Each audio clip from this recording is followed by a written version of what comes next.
we're live. Thank you, Connor.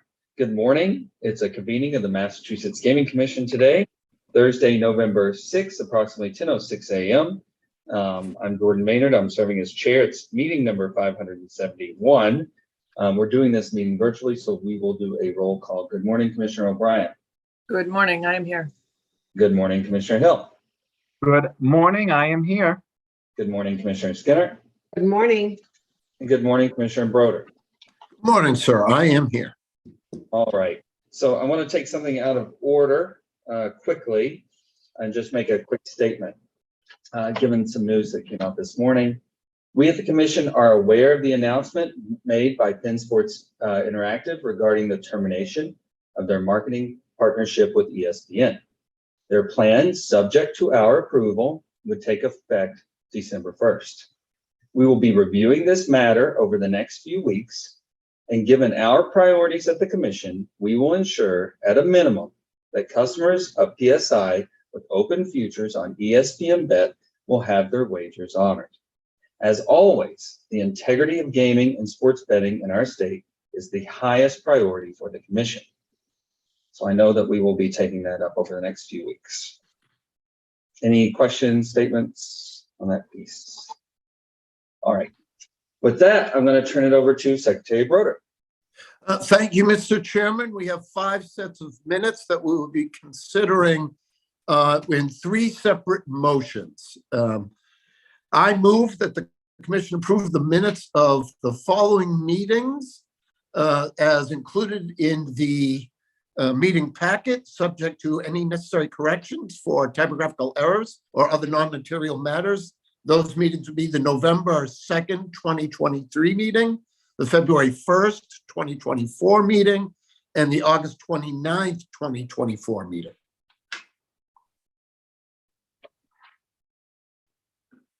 Second. Thank you. Commissioner O'Brien, Aye.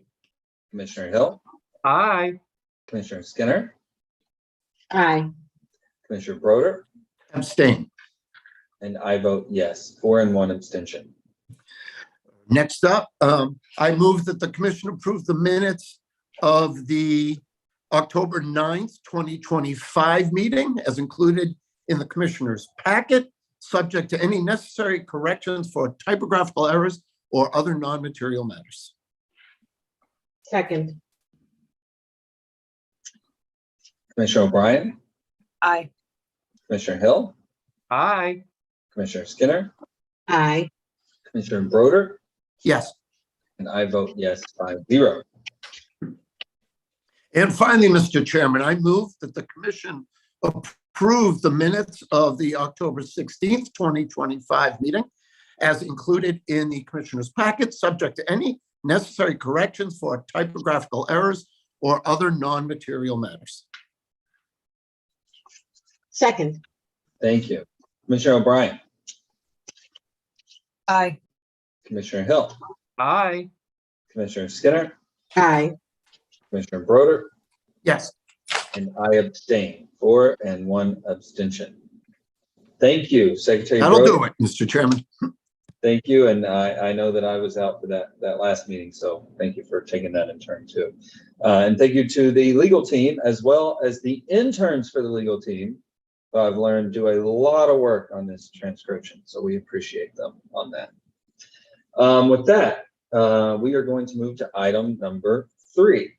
Director Vanderlinden, you have a couple things you're going to talk about, but I'm going to kick it to you first. Great. Thank you, Chair Maynard. Good morning, commissioners. And a special thank you to Kazra for joining us so early out of Las Vegas. So I'm joined with you today by Dr. Kazra Gaharian. He is the Director of Research at the University of Nevada, Las Vegas International Gaming Institute and has served as Principal Investigator on the project that we're going to talk about today. Just to kind of set a little bit of context here, embedded in the Gaming Commission's mission is a commitment to maximize consumer protection, minimize negative impacts, and promote responsible gaming. To support this goal, the Commission adopted a responsible gaming framework with an overarching goal to create an effective, sustainable, measurable, socially responsible, and accountable approach to gaming. While the MGC has developed several programs and measures to support this goal, we also recognize that the strategies and practices will need to continue to evolve in response to innovation, technology, and new evidence. So to that end, the MGC back in August of 2023 posted a request for information titled Gambling Behavior Risk Identification and Response Technology, in order to seek information about AI-driven technology solutions to identify and respond to risky gambling behavior. This RFI was designed to gather insights into the key considerations the MGC should account for in determining its approach to risk identification and response technology, primarily in the online environment. We then wish to build upon the insight from that RFI, and so therefore, the MGC wished to build on the insight gained through this RFI by explicitly seeking an objective, comprehensive summary of evidence related to the solutions and environments, as well as other input from stakeholder groups that may not have submitted a response to that RFI. So as part of the MGC research agenda, we funded the University of Nevada, Las Vegas International Gaming Institute to conduct a study on current and possible uses of AI in the gambling industry, with a particular focus on marketing, player acquisition, and responsible gaming functionality. So as I said when I kicked it off, Dr. Khosrow Gaharian was the principal investigator on this project, and he is here to share with you today findings from this research. So, Kaz, turn it to you. Thank you very much for that introduction, Mark. Really appreciate it. You've set the stage quite nicely, so I can skip over some of the background, which is great. It's a pleasure to be speaking with you today, and as Mark described, we've been working on this report and this research, for the past year. I'm excited to share it with you today at a high level. I know I've got about 20-25 minutes. The report was quite lengthy, so I'm going to do my best to summarize it as concisely as possible, but definitely want to open it up for questions at the end as well. So I will be flying through this, but be sure there will be time for questions at the end. I will just go ahead and share my screen.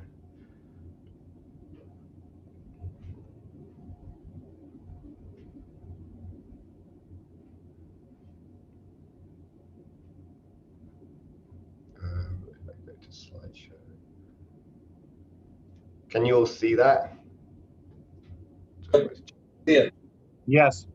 Yeah, okay, great.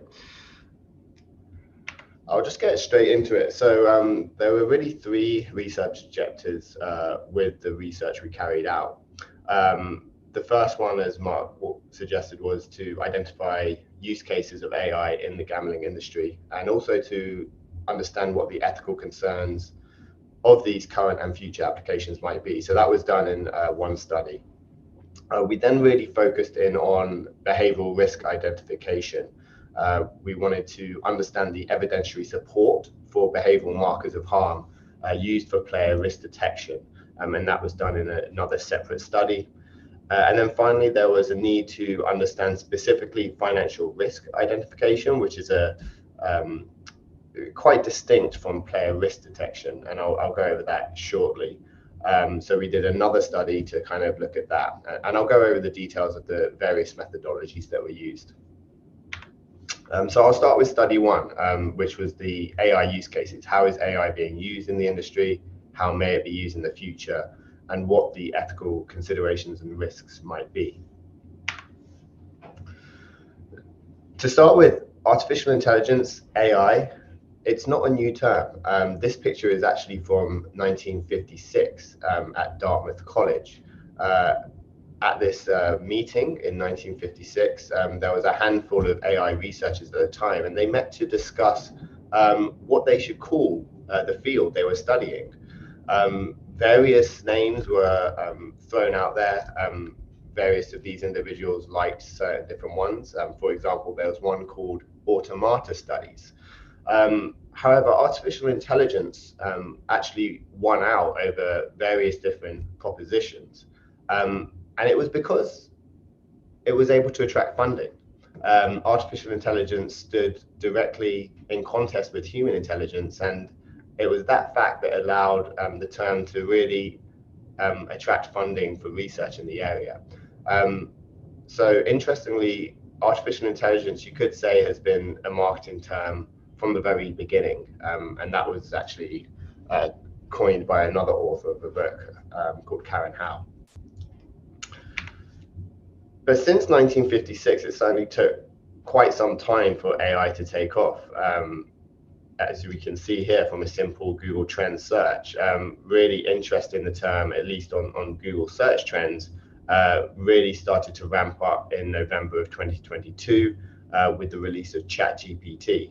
Of course, now, since the release of ChatGPT, we've all experienced the absolute surge in artificial intelligence, and I'm sure you're all aware about how much it's thrown out there in the media, by companies, etc.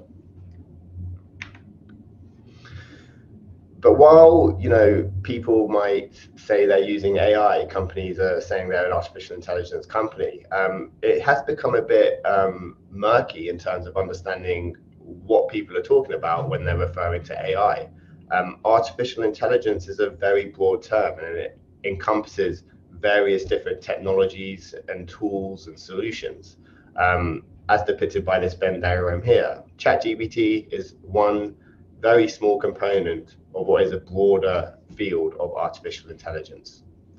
And with this study, we really wanted to encompass that. We wanted to understand the broadness of artificial intelligence use in the gambling industry.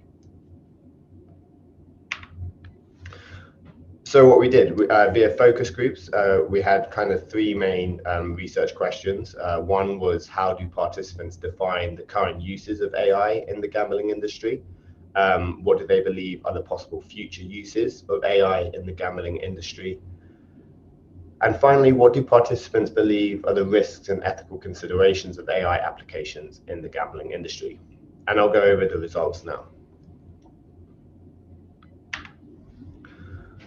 So four main themes emerged in terms of what the current use cases are of AI in the industry. And these centered around operational efficiency and workforce augmentation, customer relationship management, player experience and engagement, and compliance and risk.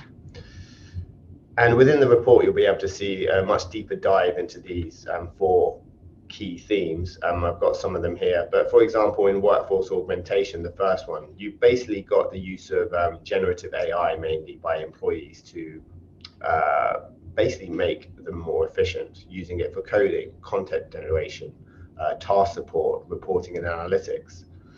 Customer relationship management was all about using AI, more kind of predictive models and machine learning in terms of play evaluation, offer optimization, everything to do with kind of customer relationship management in terms of optimizing marketing and retainment of customers. Thirdly, we had this player experience and engagement theme that really centered around using AI, a lot of the time generative AI, also traditional machine learning, around enhancing the customer experience. Finally, there was this last theme of compliance and risk, where participants aired views of AI being used for responsible gambling, anti-money laundering, KYC, security, cybersecurity, and what have you.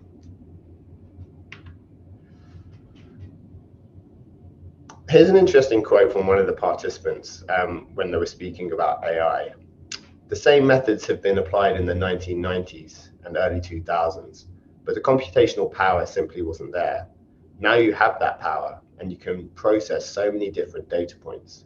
What we used to call machine learning, now we gravitate to the term AI. So I put this quote in here because I think it's important to know that in terms of the current use cases of AI, a lot of them have been around for some time. It's just, again, this kind of marketing power, the term AI has exploded. And therefore, lots and lots of different things that were maybe just called statistics in the past are now being called AI. So certainly the world of AI does not revolve around generative AI. Generative AI, as I said a few slides ago, is one small piece of artificial intelligence. And I really like this Gartner image they put together in terms of illustrating that. And if we layer on top some of the gambling use cases we identified, we can see this. Of course, you have generative models down here in the bottom left, and those are mainly used around employee productivity and other things. But in terms of optimization and simulation, that could mainly be around things like casino floor optimization. In terms of rules and heuristics and non-generative machine learning, we have player risk detection. And then in graphs and non-generative machine learning, maybe anti-money laundering is a use case of that tool. So as you can see, there's lots of different types of AI that are being used, and they're facilitating lots of different use cases in the industry. But certainly Gen AI, I'm not going to discount it, and no one really should. It is having a huge impact on use cases and scale across the industry. What generative AI is really doing is it's adding speed and scale to all AI applications. And here's a few quotes from the participants that I really think exemplify that fact. The pressures to get new content out at speed is huge. AI is perfect. Suddenly you've got a room full of developers. So this participant was speaking to how basically a single AI model could be replacing a room full of developers, maybe 20, 30 developers. LLMs, large language models, will take all your training literature and it will give you a customer service agent with the equivalent of 3 to 6 months experience out of the box.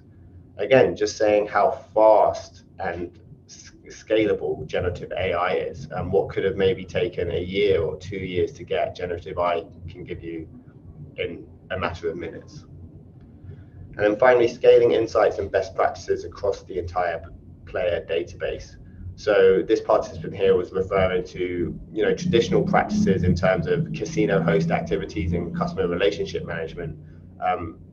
Generative AI has really allowed casinos to scale that to entire player databases. I'm just going to show a short video of an example about how powerful generative AI is in terms of its speed and scale. So I'll just play this. Hopefully you can hear it and see it. Let's give this a whirl.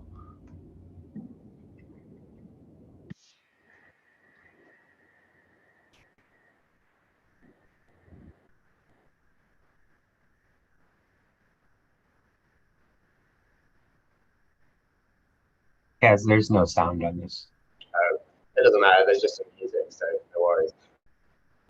So what this is actually looking at, you're actually putting in a text prompt. This is a company called Xgenia.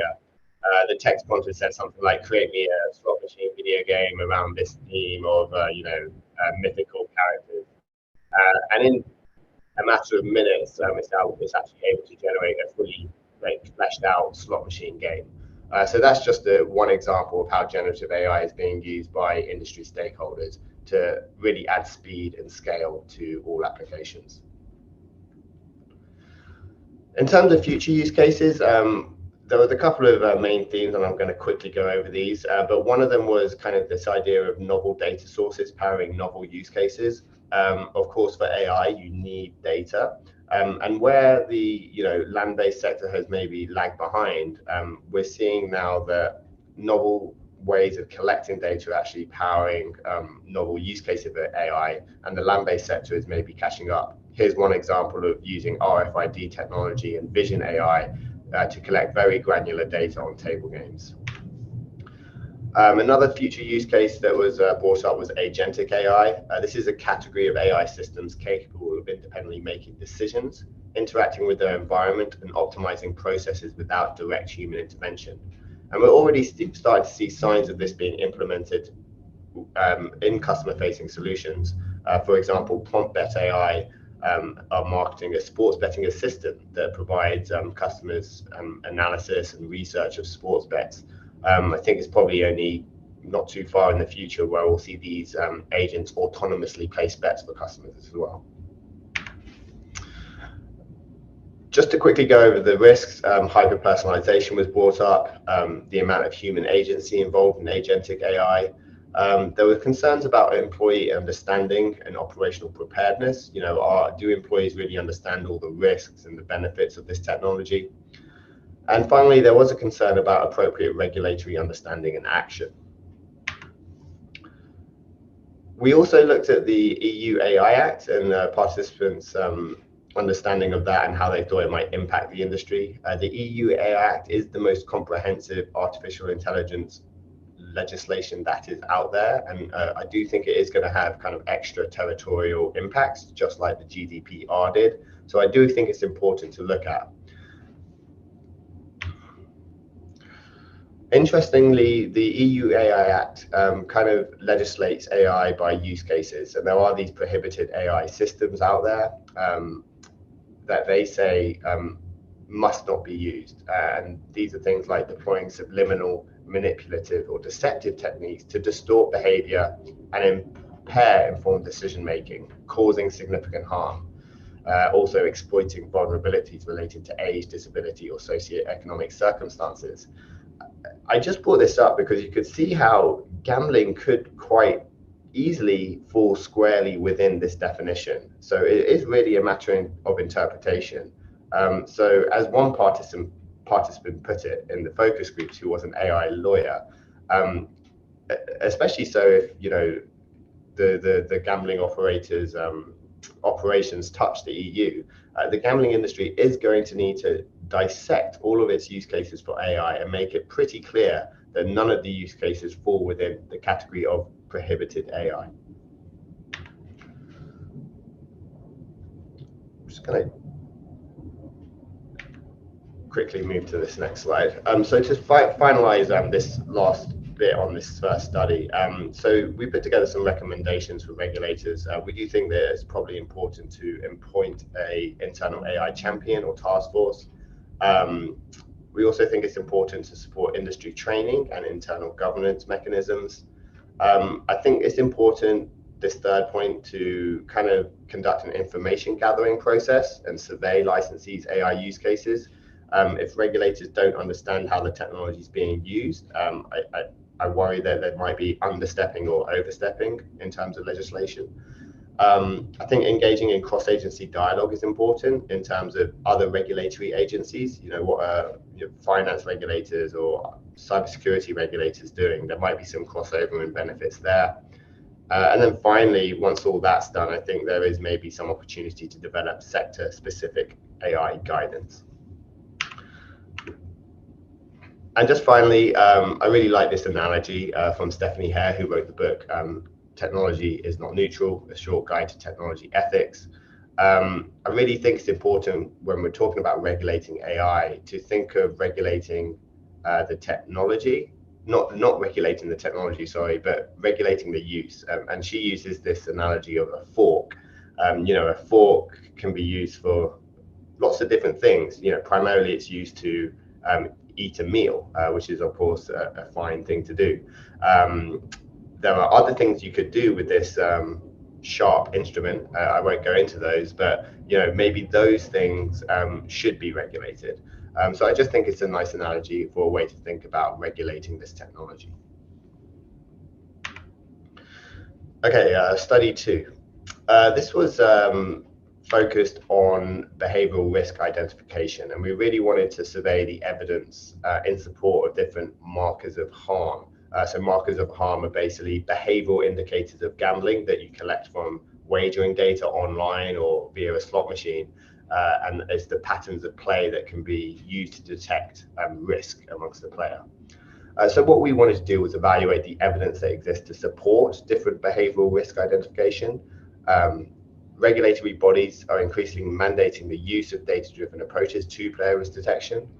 However, an ongoing challenge is providing guidance and determining which indicators are most effective for modeling risk. And there's various recommendations out there that, for example, the European Standards Committee has recently voted to approve a draft framework on gambling markers of harm, and they're going to finalize these early next year.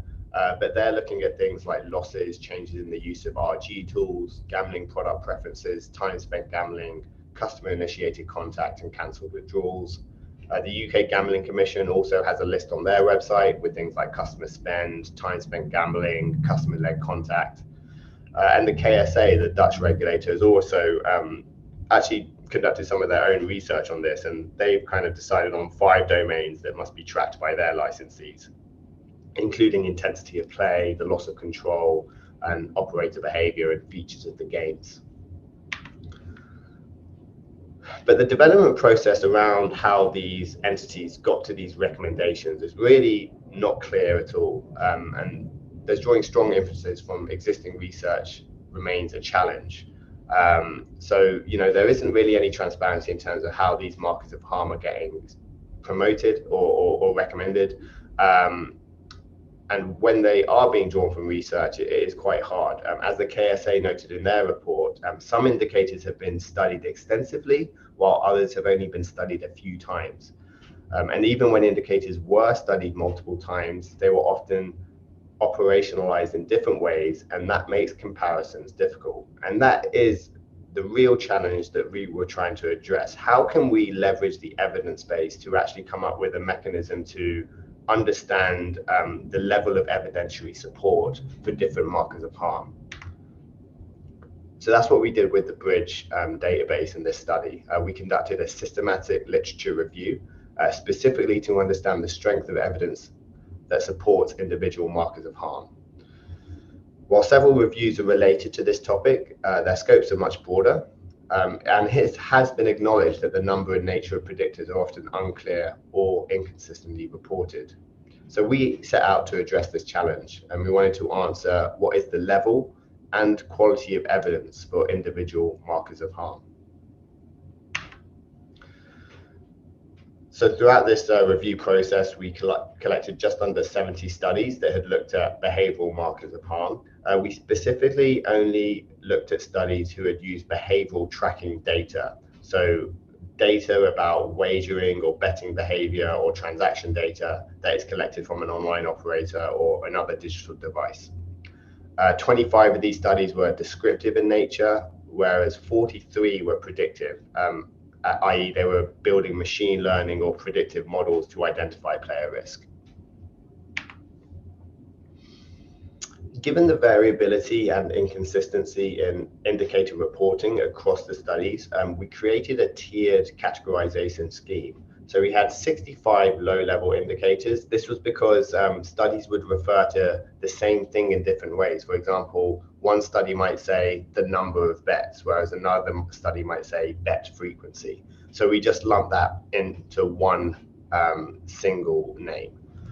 And then when we had those 65 low-level categories, we further categorized them into 5 higher-level categories that I've displayed here. So we had play variables, which were related to betting and wagering behavior, profile information like static attributes like age, gender, registration date, engagement, how broadly the player interacts with platforms. So do they play multiple different types of gambling products, for example, how often they use RG tools, and then finally payment related variables, for example, deposits and withdrawals and that kind of thing. So what this did, it allowed us to track the usage of indicators across studies, i.e. the level of evidence. So here were the top 20 indicators across the predictive studies according to paper appearances. As you can see, some of the play variables were very much prevalent in the literature, whereas some of the others were less prevalent, and the full table is in the report. The distribution of these predictive indicators across the high-level categories is shown here. As you can see, player variables were very much prevalent, and the others less so. RG tool use was very much the least kind of indicators that were used across studies. So while that allowed us to assess the level of evidence, we wanted to understand the quality of evidence as well. So for this, we constructed a scoring rubric so we could score each study in terms of their quality of evidence. Just to highlight a few things here, on the top line, you'll notice that descriptive studies obtained a score of 1, while predictive studies obtained a score of 2 plus any of the additional scoring based on these other metrics I have here. That's because predictive studies are a lot more powerful in terms of understanding the level of evidentiary support for a marker of harm.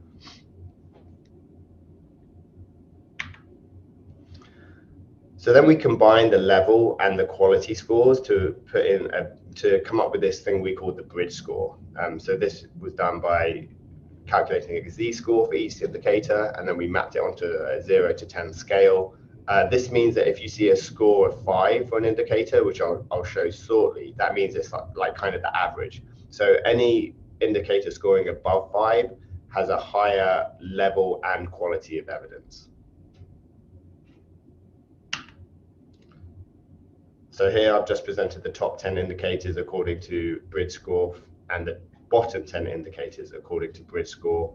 You can see payment variables are quite prevalent in the top 10 indicators, and then various different play and RG tool use indicators in the bottom 10 indicators.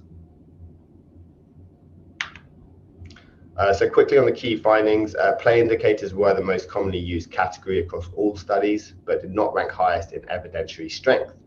It was actually payment category that received the highest average bridge scores, with 5 of the top 10 indicators related to financial transactions. Importantly, RG tool use was the least studied indicator category. While many predictive studies do use RG tools as an outcome variable, i.e. as the target variable in their models, they're seldom used as an indicator. So this suggests a significant gap in the literature. We also mapped our bridge scores onto those recommendations I presented earlier from the European Standards Committee, the UK Gambling Commission, and the KSA. And you start to notice interesting things. I've highlighted some here with these black arrows. For example, the UKGC, they recommend customer-led contact and the use of gambling management tools as things that operators should track. However, you'll notice the bridge scores are much below the average, especially on customer contact. We have a 2.8, and RG tool use is at a 4.2. Similarly, the KSA notes that losses should be tracked, but we have little evidentiary support for that. The CEN recommends RG tool use and customer contact as well, and both of those have kind of lower bridge scores. So in terms of recommendations, we said that guidelines should basically prioritize evidence-based indicators. There is a need for standardized reporting guidelines. This systematic review is very challenging to do if studies continue to name variables in different ways and don't have standardized reporting structures. There is a need for open data and code. A lot of the studies don't publish their data, they don't publish their code. So it's really unknown how effective these models are. I'll quickly go over this study. I know I'm running out of time, so I'll just try and do this in like 2 minutes very quickly. So this study was looking at financial risk identification. We did in-depth expert interviews with 8 participants. These were really experts in payments and financial risk identification. A lot were from the UK. The UK has enacted some affordability checks and financial risk check legislation, so that wasn't too surprising, but we did have some representation from the USA as well. I think it's important to know, and this was brought up by one participant, financial risk is kind of one component of defining gambling harms. I think these 3 dimensions suggested by the participant are quite nice to explain actually. So of course you have this behavioral indicators, and that was very much what we focused on in the bridge study. These are indicators from actual gambling activity. And then you have this kind of subset of indicators of vulnerability, which might be life events like bankruptcy or job loss. And then you have this financial risk assessment, which is contextualizing gambling in terms of individuals' broader spending patterns that might signal stress.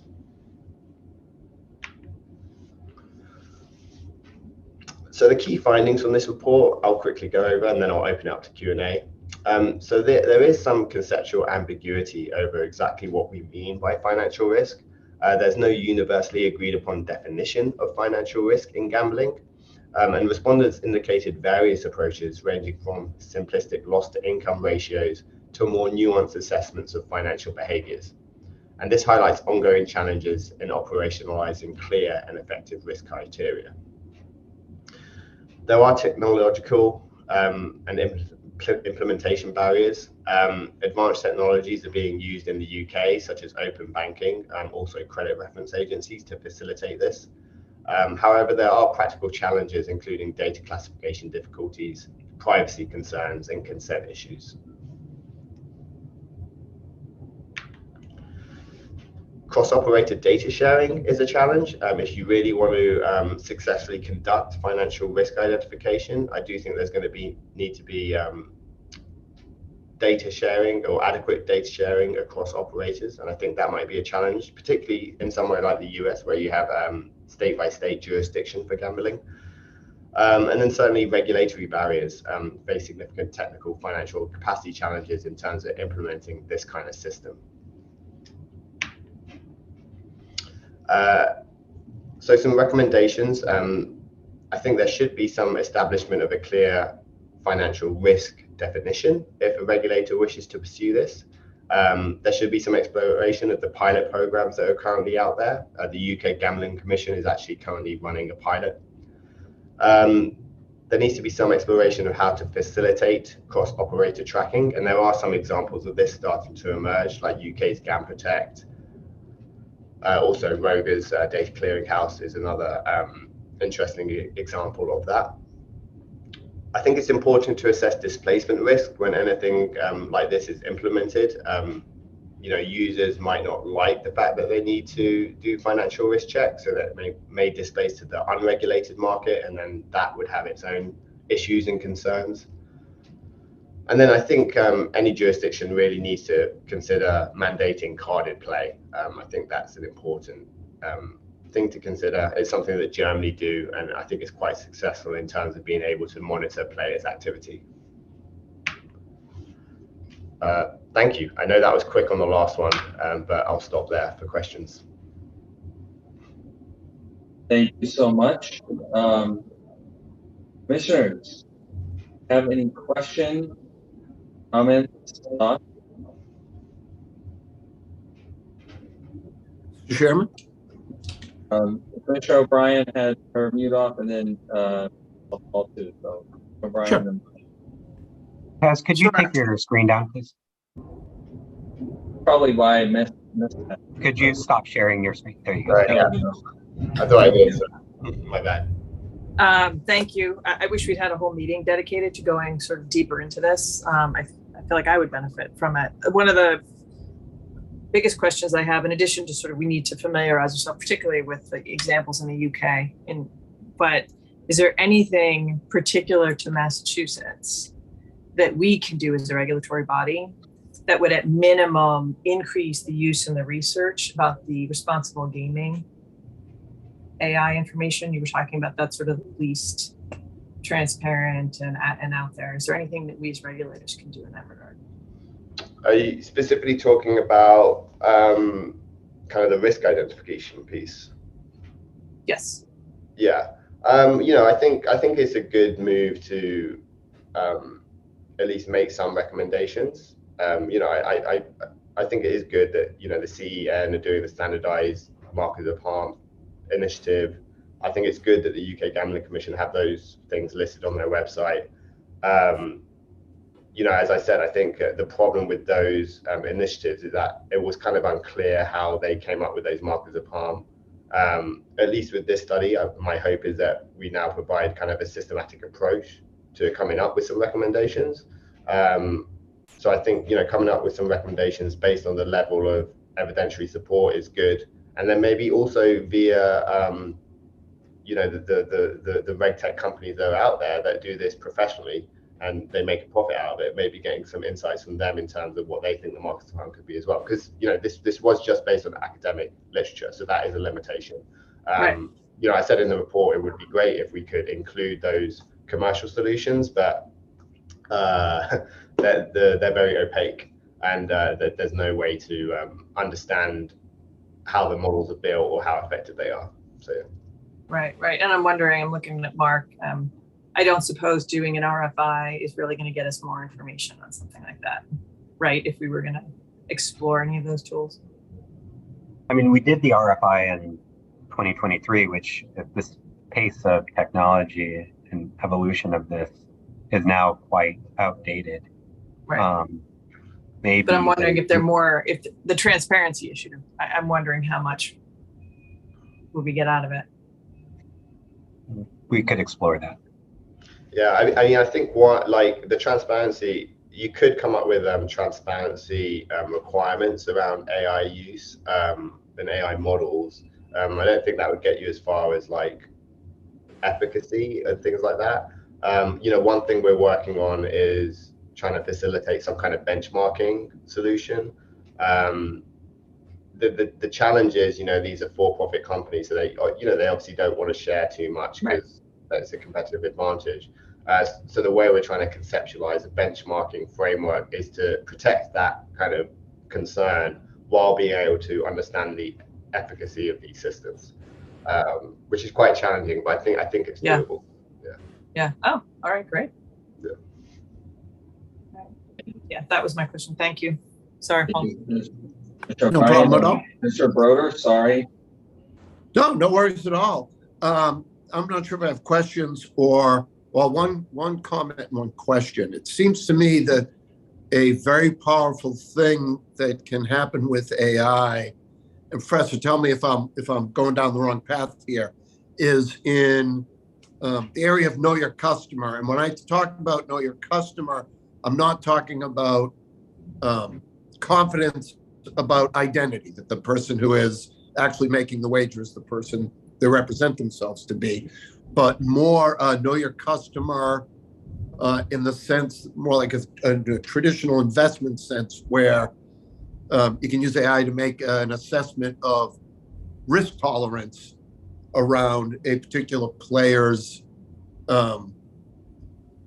you know, reasonable play. Now I understand there's a big brother aspect to that, but I think there's a lot of value to that, even if it's just in a communication to the customer of, you know, here's how we assess you, and we assess your risk at this high as opposed to this high.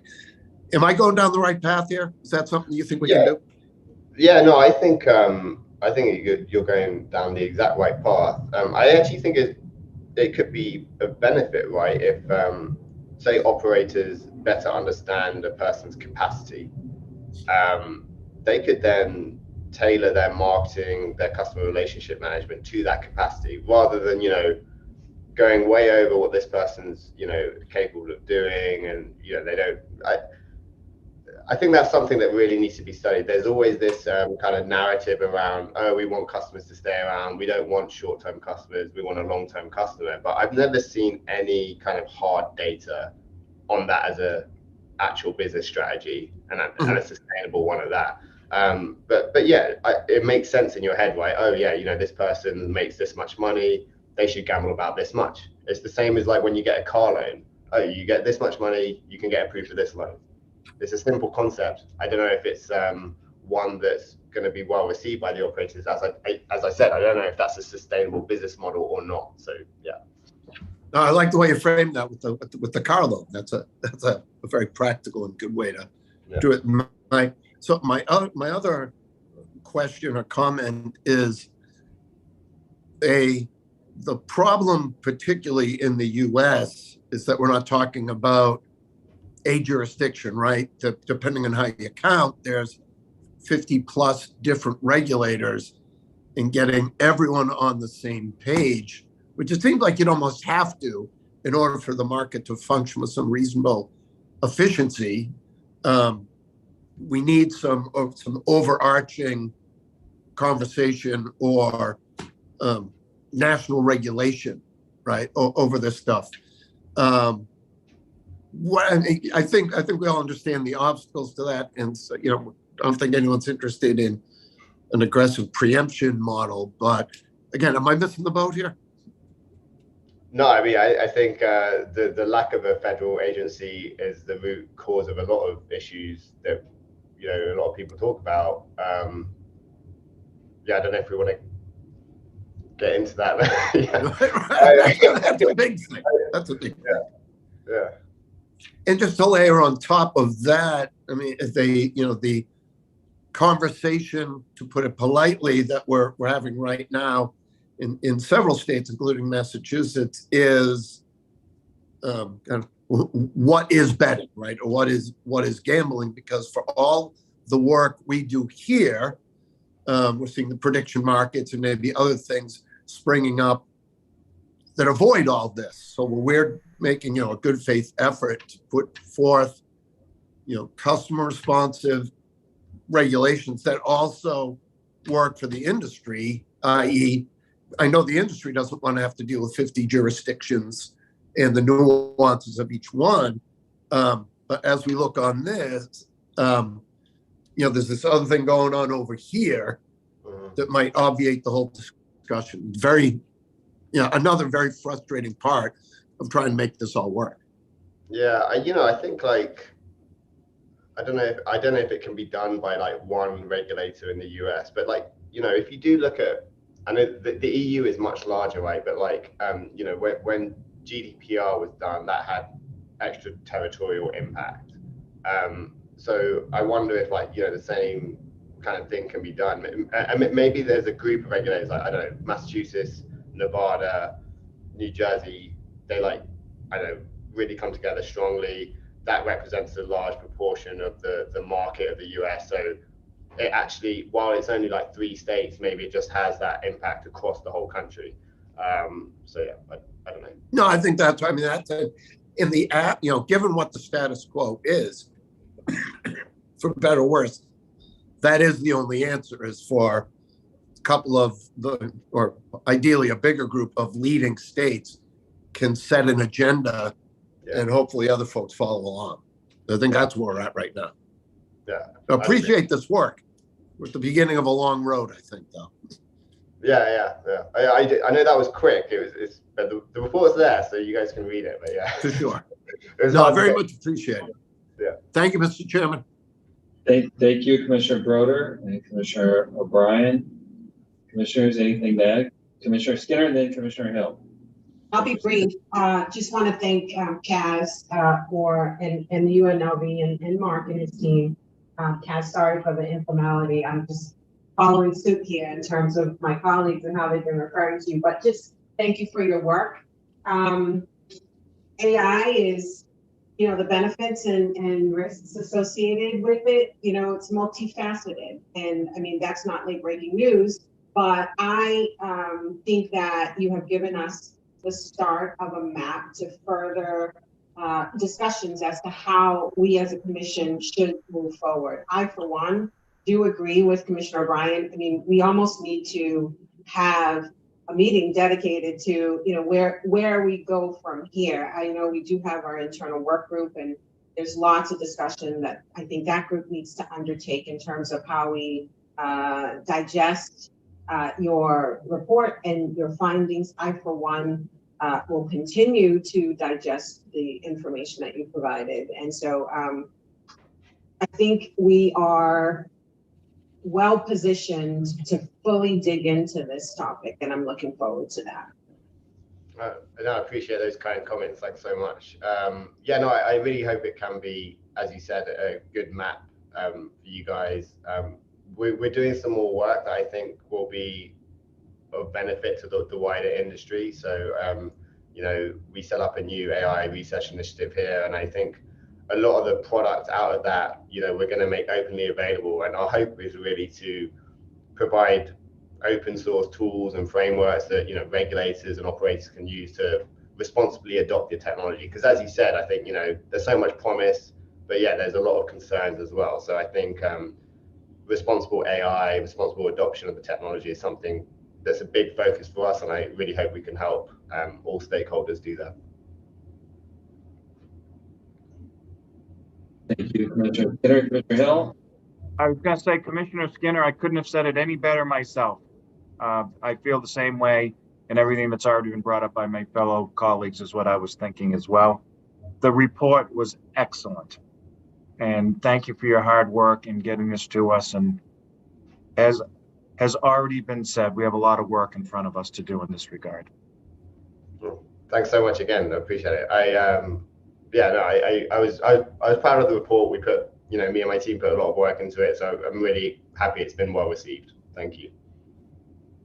So Kaz, Go Running Rebels. I see they're up and running already. Well, yeah. I need the basketball team to get back. I'm not a big football fan, so we'll see. I remember the days of Tark. I'm that old.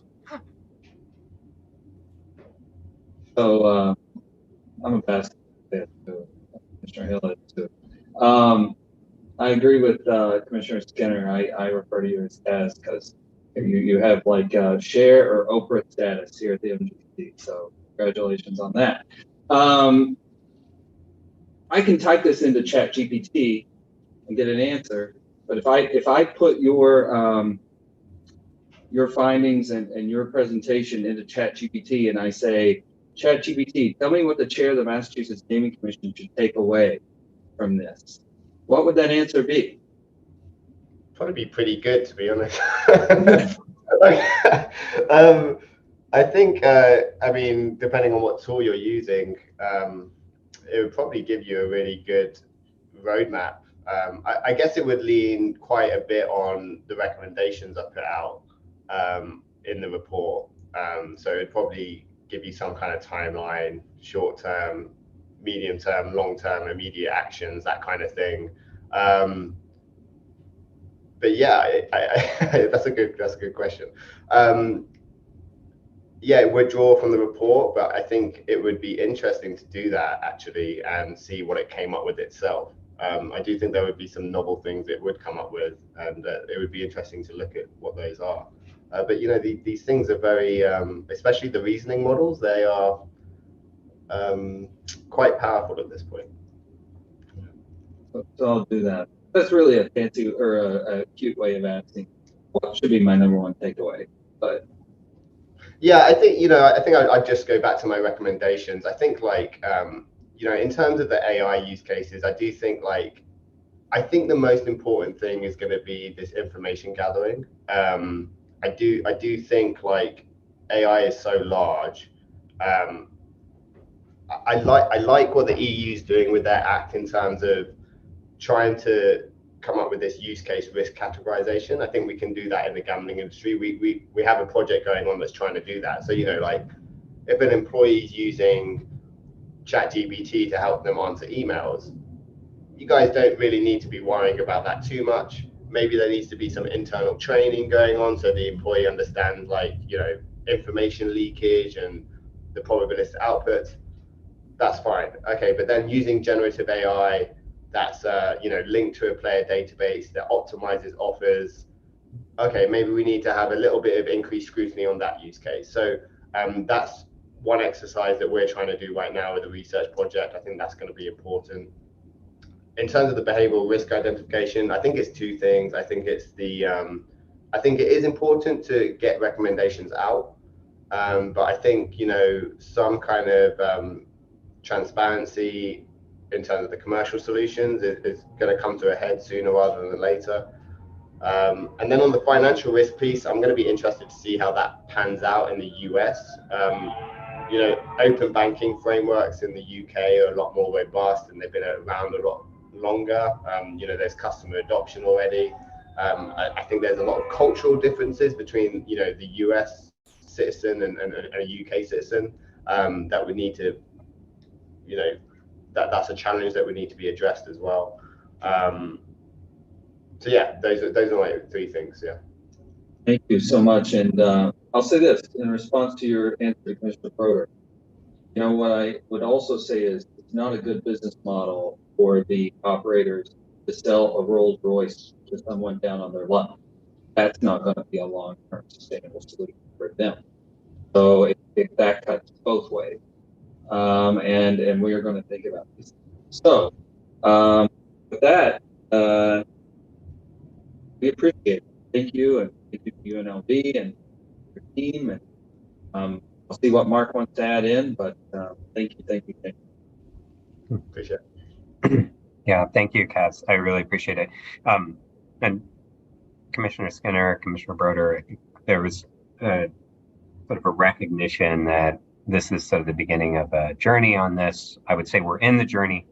One thing that I want to highlight, I think is going to benefit this commission and others, is that while this specific report is wrapping up now, we have a commitment to continuing to minimally support the bridge study, this sort of systematic review that Kaz went through for a while longer. And I think that that is really important, and recognizing just how quickly this all is changing, how much research is being created in this space right now, and trying to keep track of that. And I think the AI work group at the Gaming Commission in general could really benefit from the ongoing work of UNLV in this space. So thank you, Kaz. Really, really appreciate it. Great job. No, thank you guys all. I enjoyed doing the research. I think it's really important. So no, thank you guys for supporting the work. All right. I think we're going to stick with you, right, Mark? Yes. We're ready when you are. Okay, fantastic. So next is just an update of the AI work group, the internal work group. It didn't escape me that one of his recommendations was for commissions to form an internal working group focused on this specific area. So we are following through already. I also just want to recognize the members of the MGC's AI work group, including, and thank you to all the members, including Commissioner O'Brien, Carrie Teresi, who Chief of our Sports Wagering Division, Justin Stimpeck, who is Interim General Counsel, Kevin Gavrot, Interim Director of IT Division, Andrew Steffen and Tom Lamb, Compliance and Operation Managers for Sports Wagering Division, Dr. Bonnie Andrews of the Research and Responsible Gaming Division, and myself. I think it highlights sort of that we're coming together as all of these various divisions, and led as high as including Commissioner O'Brien to say that this is something that's important to the Gaming Commission, and it's not one division, it's not one group that is looking at it. It takes the talents and expertise of everybody involved in that group. We're looking and kind of monitoring several things, and obviously the work of UNLV and that partnership is noteworthy, and something that we'll continue to track, especially through the Bridge project. But there's a couple other things that now for a while we've been monitoring. One is the New Jersey Division on Gaming Enforcement Responsible Gaming Best Practices. And this is where it gets complicated, right? Like, you could say this is AI, you could say that this is just using technology in order to monitor a specific gambling activity, and identifying thresholds of where intervention needs to take place. So the DGE's Responsible Gaming Best Practices were first introduced in 2023, and they were relatively general, and they were not a regulation. They were relatively general, but that operators were complying with what those RG best practices were. They are 10 specific triggers for determining when a intervention would need to take place. I think 6 of them are actual play behavior, and 4 of them are account activity. These have been updated, and the New Jersey DGE is actually looking to take those and turn them into a regulation right now. The last I checked, they haven't made it to regulation yet, but they're continuing to get feedback on that. So it's something that we'll continue to monitor. Another area that we're continuing to take a look at is the International Association of Gaming Standards Ethical Use of Artificial Intelligence Best Practices. So the the International Association of Gaming Standards recognizes sort of the benefits and challenges of AI within the gambling space specifically. I would say Kaz did a really good job of kind of articulating what some of the challenges are in this space. But the IAGSA developed a set of standards that regulatory authorities could use as a basis for the creation of guardrails that prevent AI from being misused while benefiting from the positive value that it can provide. These standards were actually just updated in July of 2025. And one of the things that I liked about these standards, it recognizes the use of AI within this domain, and it generally puts standards out there for their use. And while it may apply to RG, it applies to all use cases within the gaming industry. I provided a link to both these best practices as well as the New Jersey DGE best practices and the memo that's attached in the commissioner packet. And then finally, in April and May of this year, the AI work group met with sports wagering operators individually to better understand kind of where they stand on the use of AI within their business practices.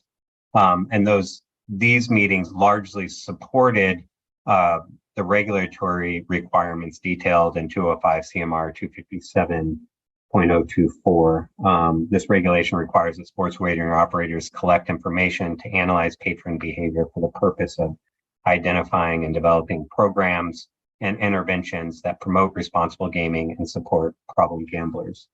They are required to report back to the Gaming Commission biannually. I think that's the intention that the Commission will move into executive session to discuss findings from these reports.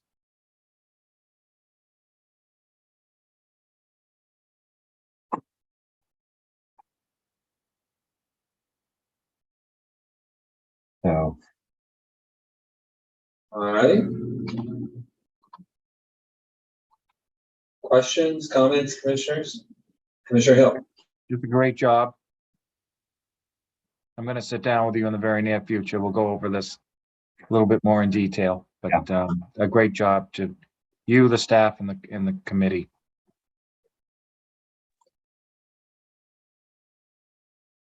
I double click on that. Anybody else? All right. Anything else, Mark? No, I think we're good to move into executive session to discuss these reports. All right. So let me read in some language. The Commission anticipates that it will meet in executive session in accordance with General Law, Chapter 30A, Section 21A7, and General Law, Chapter 23N, Section 6I, to discuss trade secrets, competitively sensitive or proprietary information related to use of technology applications in connection with the requirements of 205 CMR 257.024, as provided by operator licensees to the Commission, the disclosure of which would place the operators at a competitive disadvantage or would be detrimental if made public. I move that the commission go into executive session on the matters and for the reasons just stated by the chair. Thank you. Second. Thank you, Commissioner O'Brien. Aye. Commissioner Hill. Aye. Commissioner Skinner. Aye. And Commissioner Broder. Yes. And I vote yes, 5-0. All right, I think we will be moved. And for the public's knowledge, we will return back into session.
Okay, I think we can start to take that screensaver down.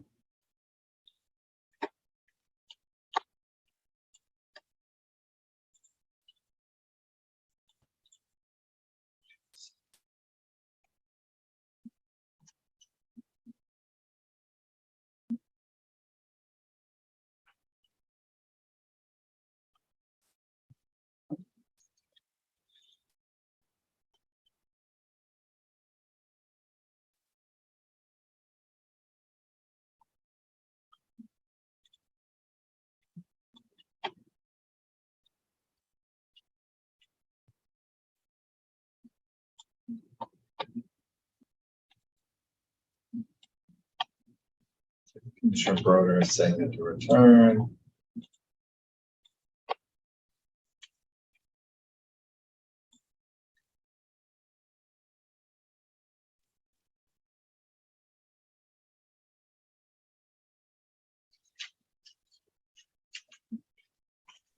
I'm right here, Mr. Chair.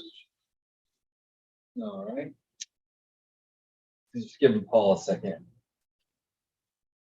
Get back.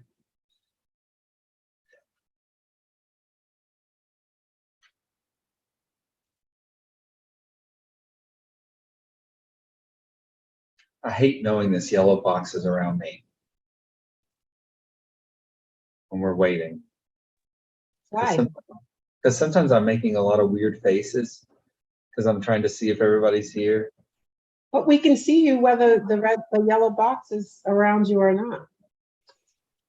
If you I mean, watch if you have your screen configured. you watch it from the YouTube, whoever's in the yellow box, its face is blown up really big. Got it. Yeah. I learned that when I walked by the interns who were doing the transcription of the minutes, and I was watching them watch some of our old meetings, and I said, oh, I should never be seen on a 14-inch screen.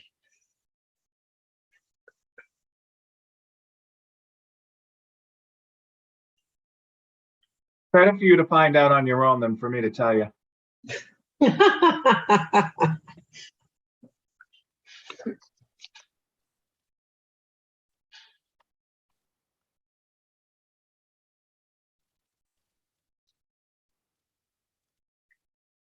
I'm babysitting my daughter's animals.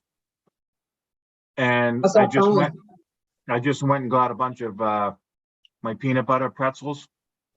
They're all at my feet right now looking to get one. They heard the bucket open.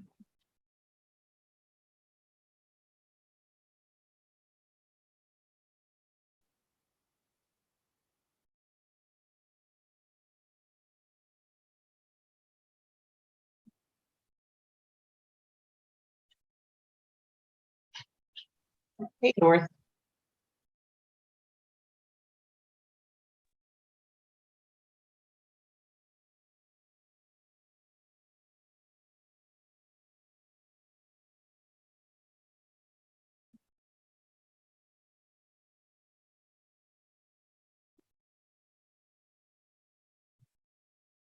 Oh, thanks, Commissioner Broder. Sorry, Commissioner Skinner.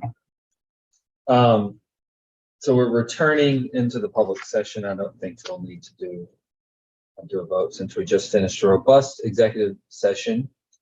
I don't think there was anything else to talk about under item 3, correct? During the break, Councilor Stimpak did ask Chief Delaney, and I see your mute is off, if we could take number 5 ahead of number 4 because we were a little behind schedule. I do see Mr. Stars joining us. I'm fine with that if that doesn't throw you off, Chief Delaney.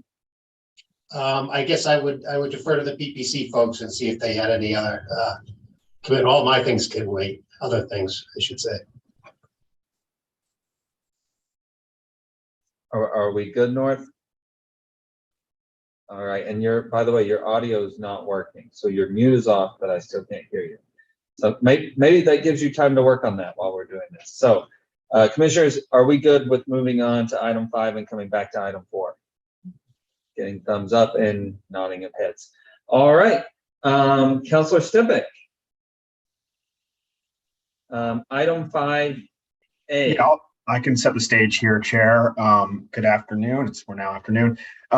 This is before the commission as part of the non-compliance decision related to the use of credit cards that was issued back in July. One of the conditions that came out of that decision was a request for a corrective action report by DraftKings to address some of the communication failures that led to the non-compliance events that took place in that decision. So DraftKings, after coming before the commission, produced their audit proposal a couple of weeks ago, asked for an extension. That extension was due today. They produced a corrective action plan, which has been circulated to the commission. My understanding is attorney Tony Starr and some representatives from DraftKings are here to answer questions and present that report, and the commissioners can have a full discussion about it. Sounds good. Counselor, so we'll start with Counselor Starr, is that correct? Sure, that Sure. makes sense. Yeah. Thank you, Justin, for setting the scene, and thank you for commissioners for seeing us today, and thanks for moving us up on the schedule. We appreciate that very much. As Justin said, in the decision from July, there were three specific orders to DraftKings. The second of the three of the orders asked DraftKings to develop a corrective action plan to ensure that regulatory communications are properly communicated internally and that no credit card deposits will be accepted or used for wagers, given the previous ineffective fixes and statutory and regulatory violations. I reached out to Justin on all three of the orders that were on the last page of the commission's decision in the second or third week of August. And we started working on all three of those at that time and coordinating with Justin. And I appreciate his help on that and communicating back to me to make sure what we were doing was consistent with at least his understanding of what your request was. So what we delivered on Monday to the commission was a summary, really, of the corrective action plan that has been put in place. Joining me today is Jenna Gear, Dave Fopper, and Pete Harrington. I think the commissioners all know those three from DraftKings. Chairman Maynard, how would you like us to proceed? Would you like us to kind of walk through the writing and take you through it step by step? What would be the best and the most efficient use of your time? So, Mr. Starr, what I would say is, Counselor Starr, I would say, we want to give, this is DraftKings' opportunity to present in the best light possible how it's moved forward. So I would kick it back to you, not to punt, but to punt. Sure. Happy to do it. I'll do the overview. Obviously, the first one dealing with regulatory communications. As you can see from what we've shared, is that DraftKings now has a case management system known as ServiceNow, which Dave can provide more technical explanations for, so that any email communications received from the commission or from any of our regulators are tracked through a case management system, which Dave can explain. In the second bullet point of the plan, again, at overview level, we show you the routes that these communications go through to the various departments or distribution lists, which of course DraftKings has set up. These distribution lists are monitored by gaming compliance associates who make sure that the email is routed to the right appropriate teams and provide additional support. And of course, we make note that senior compliance leaders are also included on each of the distribution lists. Of course, this also maybe begs the question: what happens when an email comes in and isn't sent initially to the distribution list? And I should say that DraftKings does reach out to its regulators now and provide distribution lists, requested distribution lists. so that when the regulators have communications they want to share, we tell them in advance which list to send it to. And then that way it gets right into ServiceNow and can be tracked and monitored and ensured that it's looked at by the appropriate people. There are instances, and obviously the reason we're all here today is because there was an instance in January of 23 when an email was sent to an individual. Part of our corrective action plan has really been an education process, which Jen has really led, talking to all of the individuals, whether it be in reg ops or in licensing, who would get an email if a regulator didn't send it to the requested distribution list and instead send it to the individual. There's been really an internal education process to ensure that those individuals, should they get such an email, will promptly send it into the distribution list within ServiceNow so it can be tracked in that way.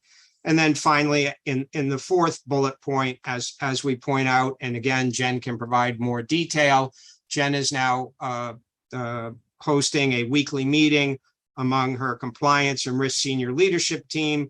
You can see all the departments who attend that meeting, and that provides a forum in the event that there are any questions on any of these emails that need immediate attention. Jen's got all the right people there so that these items can be discussed.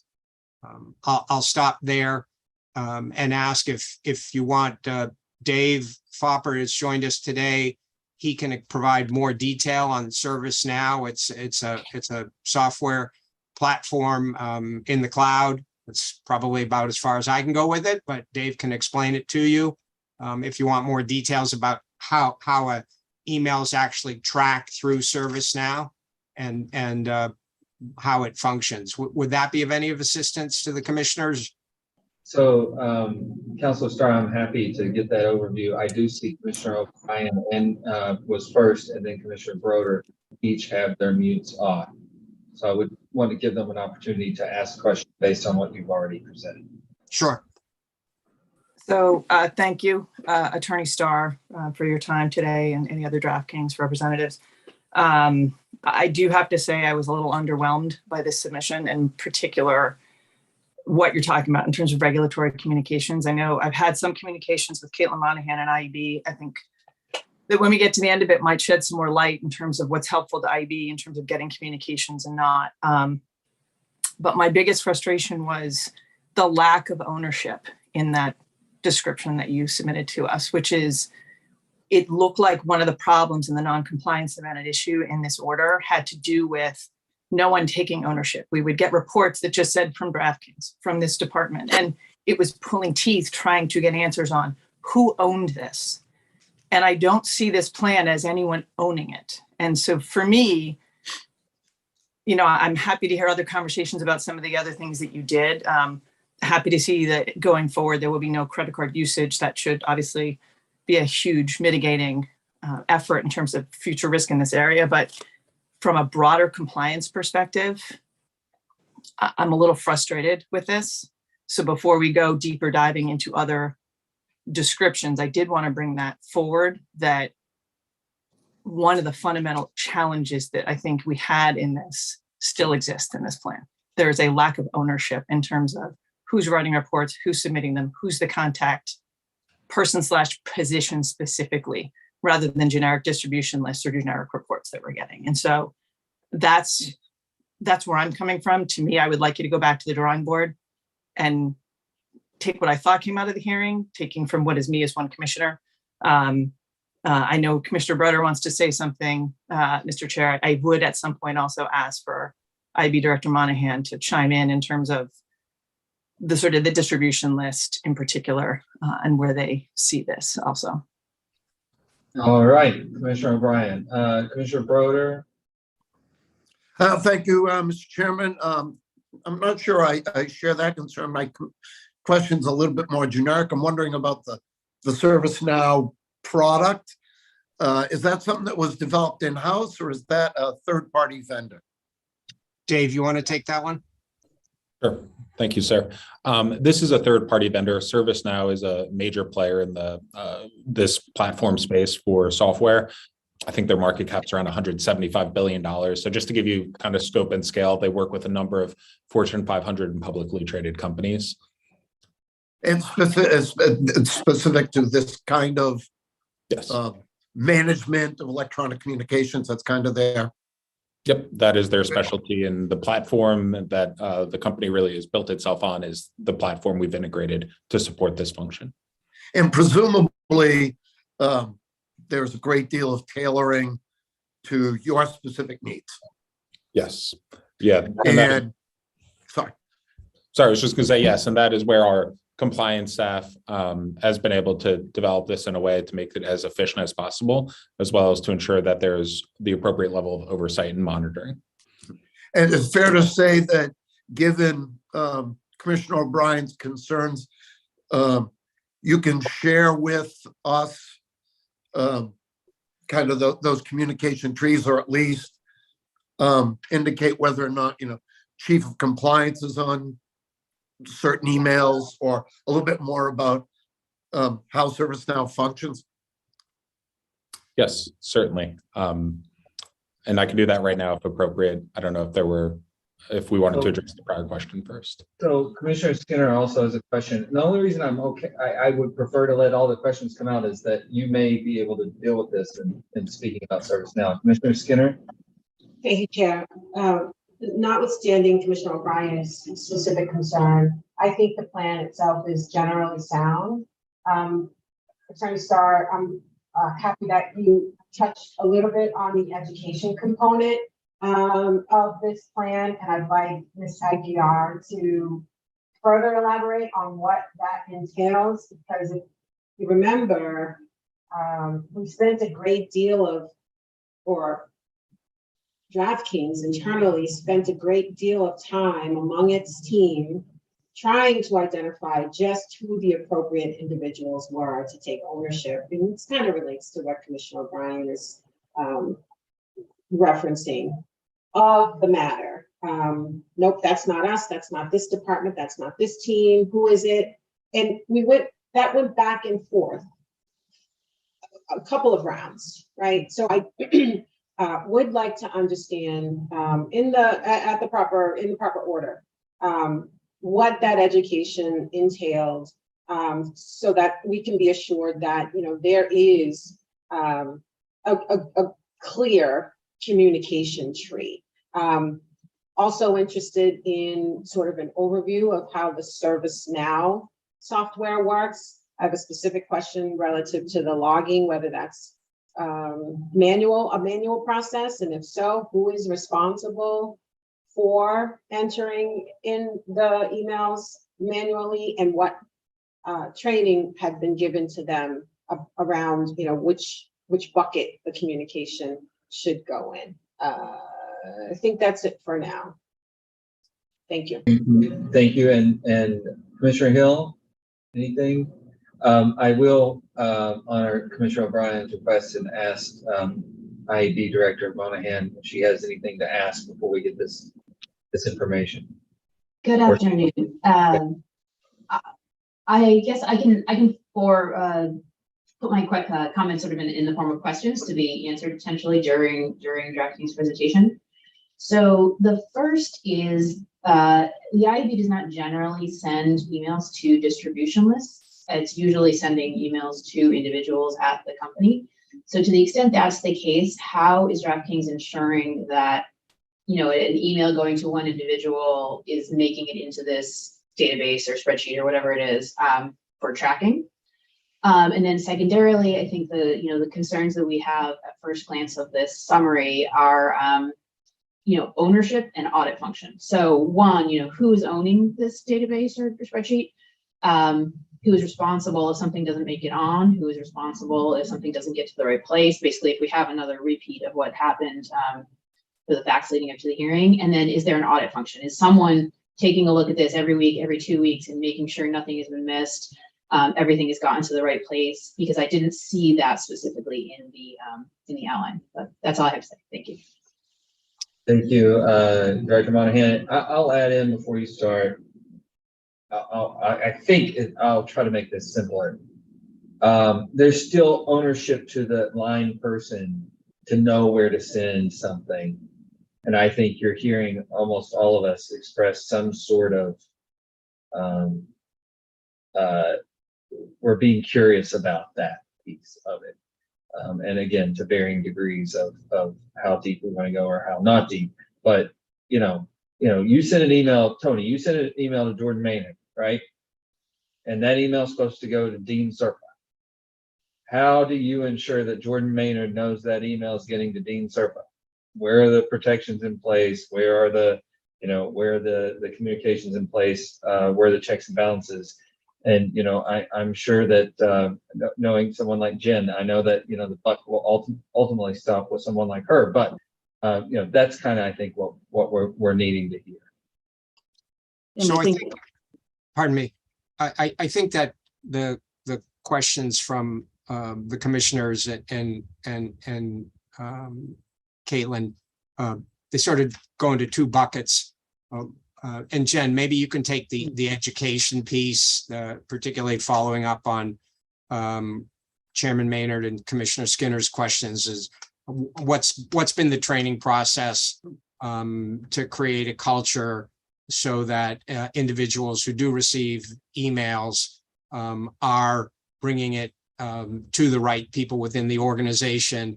And then I think, Dave, there were 2 or 3 questions which sort of fall more into your domain, the audit function, who manages the database, that type of thing. And I will say, Dave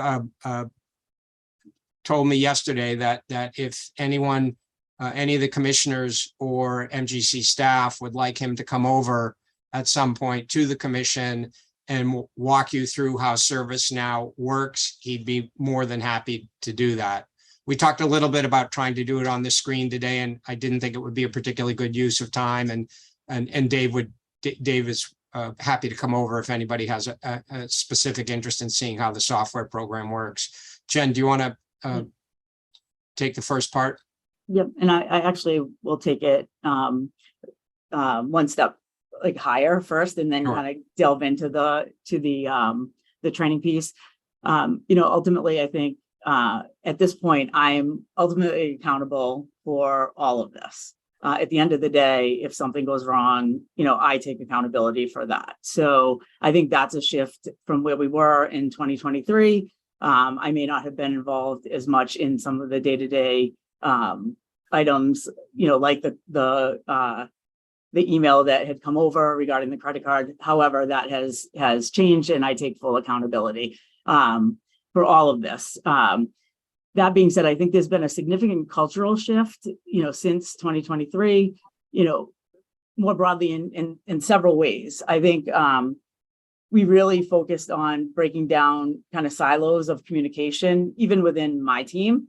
We had different groups that were working on things. They all ultimately, licensing, regulatory operations, they all report in through me. And so we made sure over the last year that we broke down any silos. So communications were not being, held within each of those verticals. We talked at my weekly meetings that we outlined there about any escalations, anything that has questions where it's not clear. We're constantly bringing that up to have input from all the different groups that are under me, which we weren't as formal with that in the past. We formalized that with a agenda item regarding escalations starting in February of 24. So it's something that is on our standing agenda. It's helped a lot with the communication and keeping folks aware of what's going on in the different groups that are under my purview. So I think that's just an important shift in where we were then to where we are today. And as far as training, when we spend a lot of time during those meetings talking about what goes well and then what doesn't and how we learn from that. And we're in this continuous improvement cycle. And I think one of the things regarding the kind of getting something and then having to farm it out to different groups is we spend a lot of time working through what each of our teams do and what they're owning, and then making sure that they're aware of those types of things. So it's very clear as to who should be involved in what. And we've kind of created this culture of over communication, bringing in more people than less, and then ensuring that we have the appropriate expertise involved. And if not, they're escalating up and making sure it gets to me to then farm out accordingly.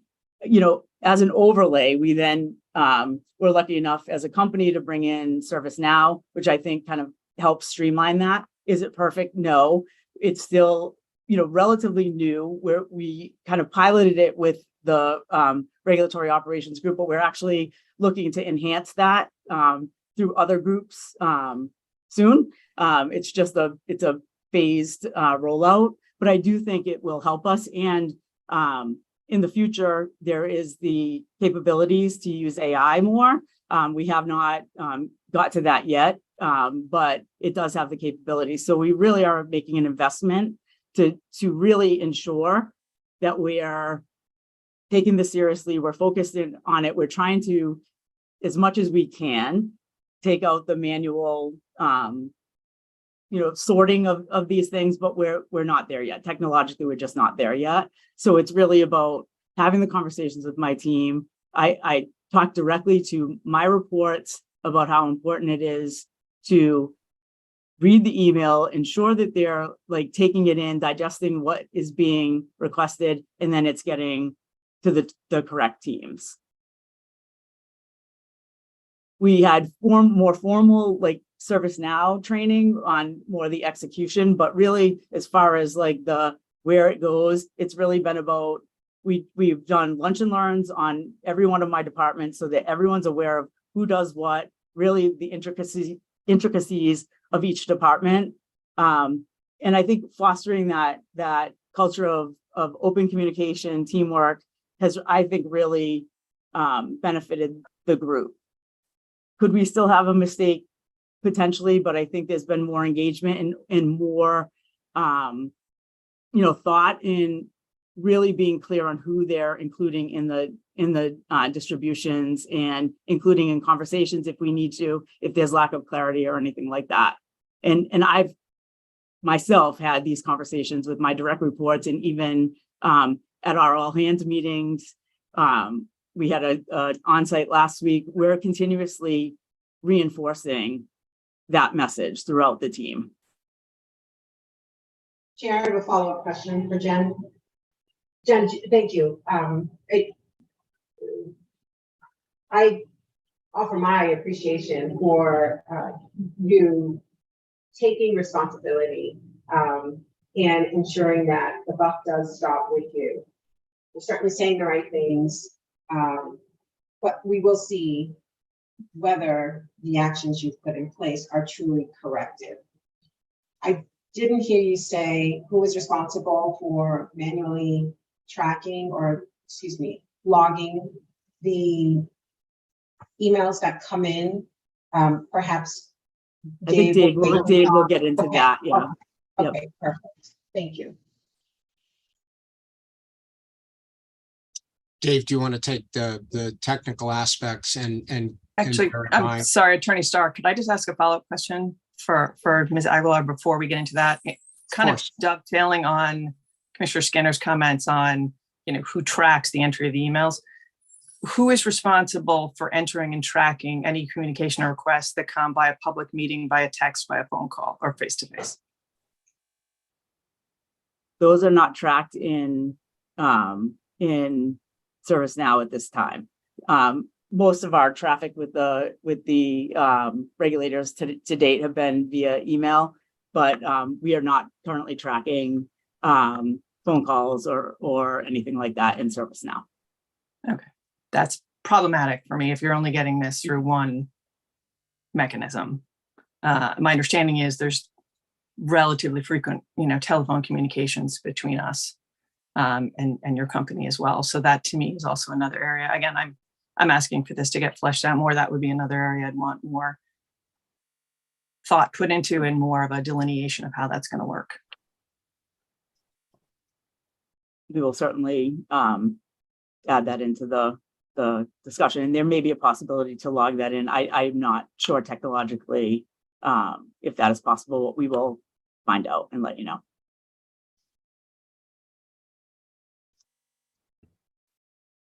Dave? Sure. Thank you, sir. So I know there were a handful of questions, and I'll try to answer them in the most logical sense and order of operations, but certainly feel free to ask additional questions for things I may have neglected to address.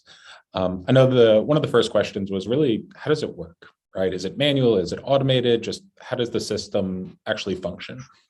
I think the best way to think about it is a case management system for all of our communications and emails. Think about a AI-powered air traffic control system for emails and communications with our regulators and partners. So as emails are coming in, they're automatically flagged or tracked in the system.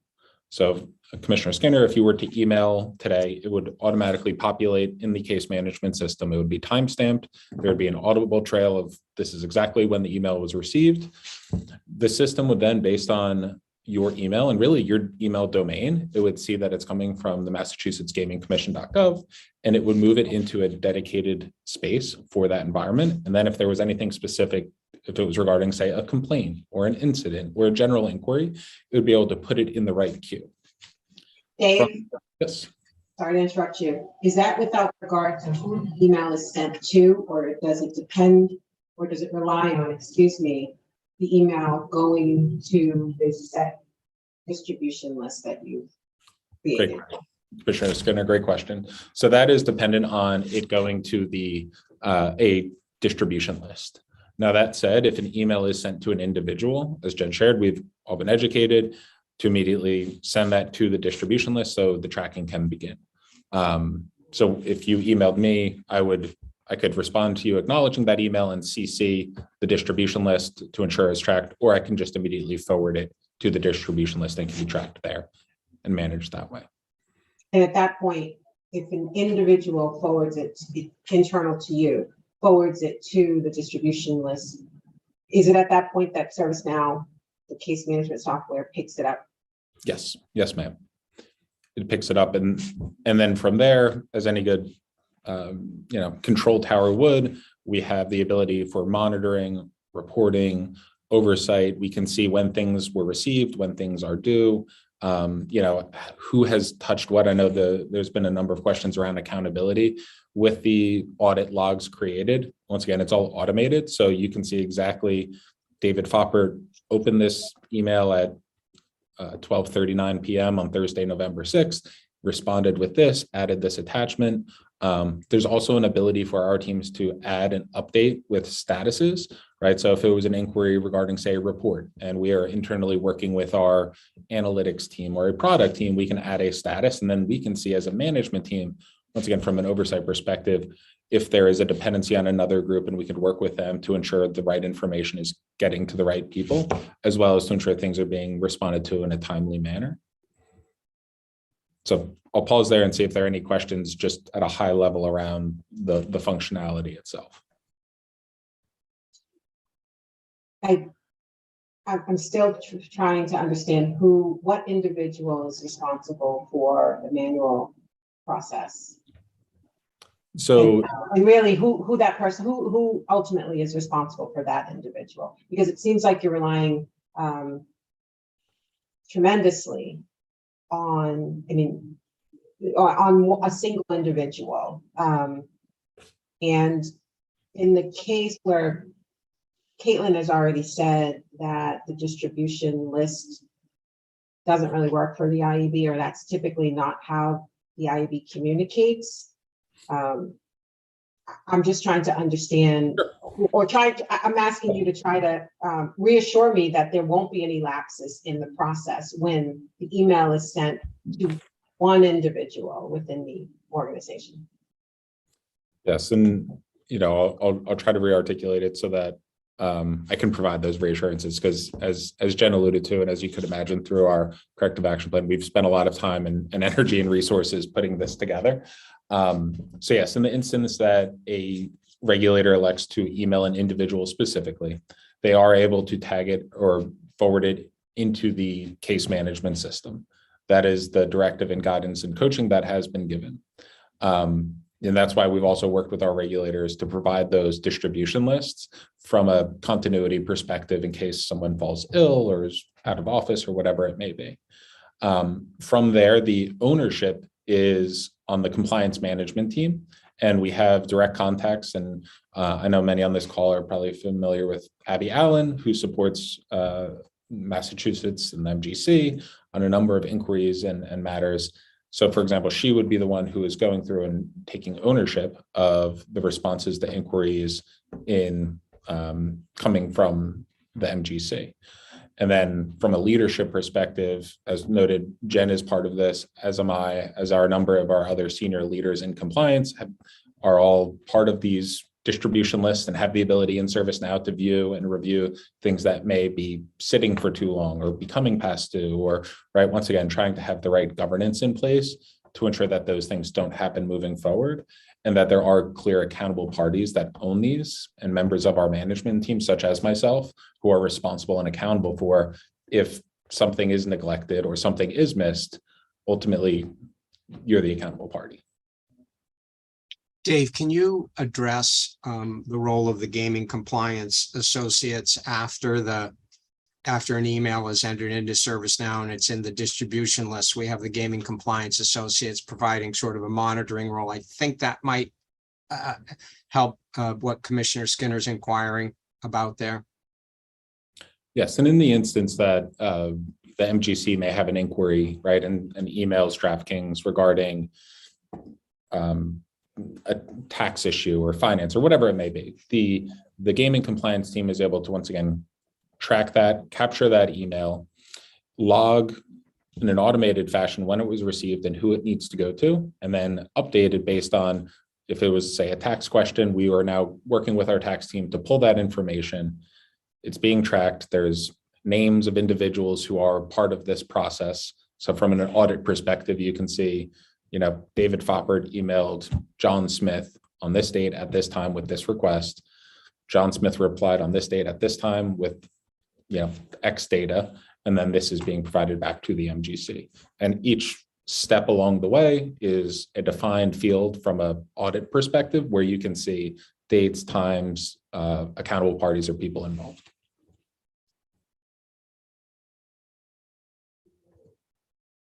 And as Mr. Starr mentioned, I'm more than happy. I know it may come off as a little bit nebulous or hard to talk through, but I am more than happy to come to your office and give you a live demonstration and walk through so you can actually touch and feel and better understand it if you think that would be helpful.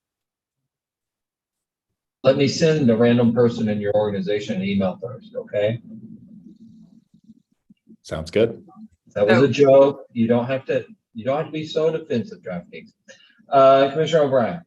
So can you speak to the circumstance that I asked Ms. Aguilar about, which is, not everything you're going to get a query on is going to be an email, and we don't do distribution lists. So how are you logging, entering, tracking anything that's non-email, and how are you auditing this, and how frequently to make sure you're not missing anything? So you are able to add ad hoc or manual case creations. So is that a policy, or is that something individual would have to know to do? I don't believe it is a policy at this time. I don't believe it's a policy at this time. It's something that an individual is capable of doing. As was mentioned earlier, we've onboarded and integrated this product this year, and we're continuing to roll it out and kind of iterate and develop. And certainly something that we would have the capability to do and build around.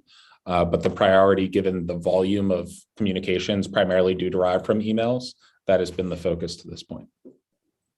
Commissioner O'Brien, are you talking about specifically so that we can be thoughtful in providing additional thinking on this? You're talking about text messaging that may be received and a phone call? A phone call, a request that was made in a public meeting or a public hearing like this, an adjudicatory hearing, a face-to-face encounter.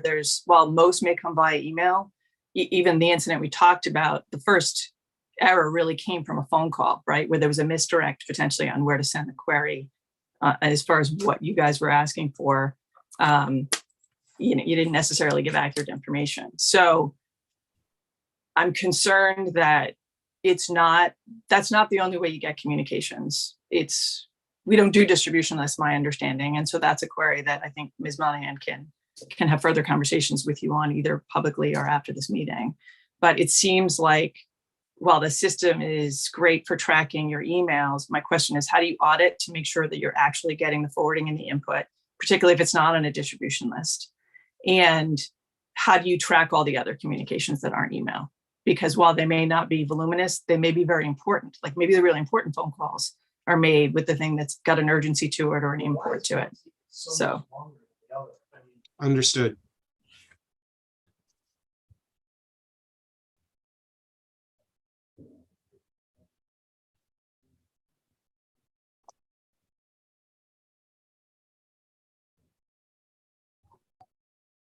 Is there an audit feature function plan on this?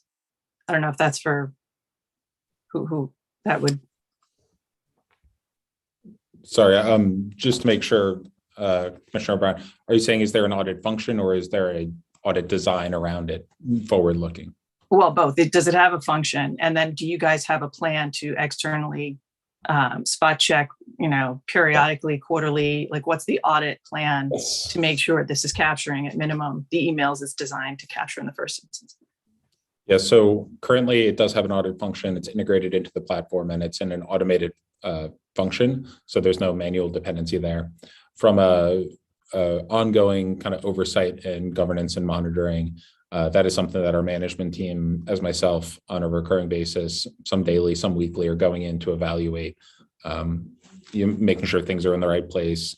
And to be transparent too, sometimes things will need to be moved, right? So for example, if the MGC were to reach out regarding a matter because of a customer complaint, but the complaint actually had to do with activity in a different state, we may then have to engage in a different state. Obviously, we'd want to follow up with the MGC, but we may also need to duplicate or replicate it over to another jurisdiction to make sure we're engaging with the appropriate gaming commission there. So there are functions and instances in which management will come in and help support in that capacity, but there is both daily and weekly reviews to evaluate and make sure things are in the right place and that they're staying on top of it. And then I don't know if you or anybody else can speak to the concern that we all expressed in the hearing and the adjudicatory matter hearing, which was the lack of identification of who was responsible when something was reviewed internally and then forwarded to us. That what was forwarded were reports either signed simply from DraftKings or from a department, and not the particular individual who was either the recipient witness to the issues at hand or who is the person who had overseen it, right? Identify who the recipient witnesses are, who's owning the report and the notification to us. What has been done to address that? Jen, is that something that you can address? We didn't, Commissioner O'Brien, we didn't provide that information because that's not how I read ensure regulatory communications are properly communicated internally. We focused on the internal, not the external, but I appreciate that you did raise that concern. It just wasn't flagged for the CAP. Jen, do you feel like you can answer it now, or would you rather we follow up in a writing to address Commissioner O'Brien's concern there? I'd like to follow up if we could. I want to make sure that I pull in all the correct information there. You're talking about, Commissioner O'Brien. So for example, I'm recalling in connection with the credit card matter, an incident report that was sent in, but it came from DraftKings as opposed to an individual's name being on it. Is that what you're referring to generally? Right. Frequently, who the recipient witnesses are, who really would have had firsthand knowledge. The guide IB wasn't there. Who'd compiled it wasn't necessarily there. The date wasn't necessarily there. So things like that really need to be part of an efficient, compliance tracking and communication with internally also, but particularly with us and with IB. Understood. That's certainly something Jen and I can look into and get back to you on. Can I express something here that at least to me would be helpful? part of the issue, and I think part of the angst around that whole matter, Attorney Starr, was that it seemed as though there was a laissez-faire handling of something that came from an executive director. And we don't, at the Gaming Commission, try to inundate any operators with tons of communications. In fact, I've never sent a text, and we were talking text earlier, I've never sent a text ever to DraftKings that I know of. And so I think you're hearing the commission wants to ensure when anybody, whether it's from the IEB, sports wagering team, commissioners, especially the executive director, reaches out, is that being treated with the proper respect and care that it should be treated with? And is it making its way across the ecosystem? And like I said, it's so infrequent.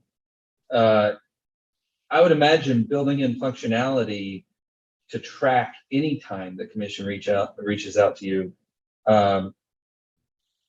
wouldn't be that difficult, you know? And so I like to break down barriers here. This isn't like us trying to, be over intrusive. This is us trying to make sure that this doesn't happen again, and that we're never in this situation again, ever. And so that's really, I think, what you're hearing is our hopefulness around, this is an awkward conversation we never have to have. Commissioner O'Brien?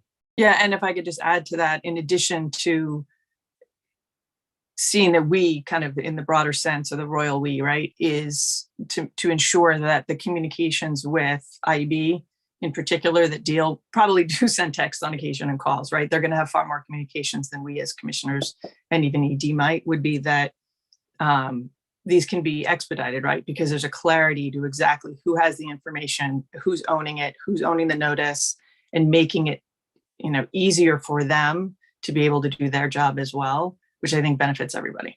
Sure. I appreciate that additional clarification. And Chairman Maynard, all I can say from where I sit, if the executive director sent an email today to DraftKings and not to the distribution list, and instead to an individual, that individual has been instructed to forward the email, in addition to responding, but to forward the email to what that individual believes would be the correct distribution list within ServiceNow and therefore. And then at that point, various folks within the various departments are looking at that email and ensuring that it gets the proper attention. If we meet with you, in a different non-public forum, we're happy to provide names, identities, skill sets, all that information, which would, I think, make this one-page document come to life much more. We didn't have a template for a corrective action plan.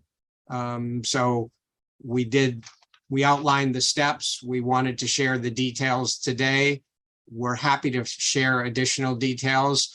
Commissioner O'Brien, I take to heart that in 2025, emails are not the only way of communicating. Thankfully, there are phone calls, not as many as there used to be, but they're texts. And I think Dave's indicated that ServiceNow may have the functionality to bring that in as well, so it can be tracked. And we'll look into that and get back to you on that as well.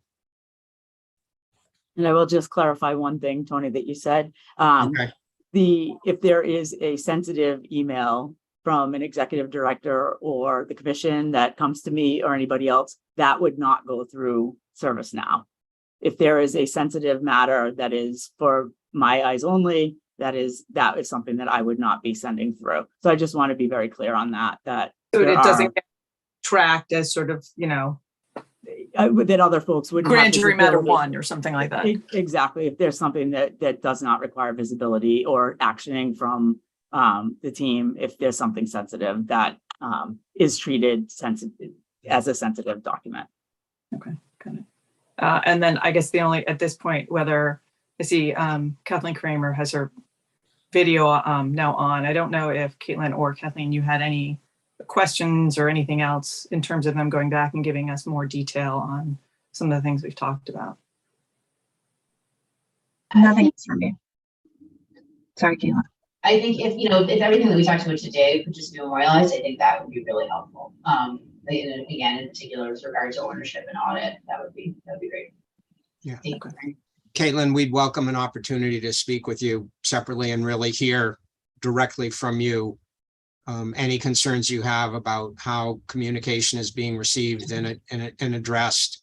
Happy to understand the IEB's current experience, and Jen, Dave and Pete and I are absolutely committed 100% to.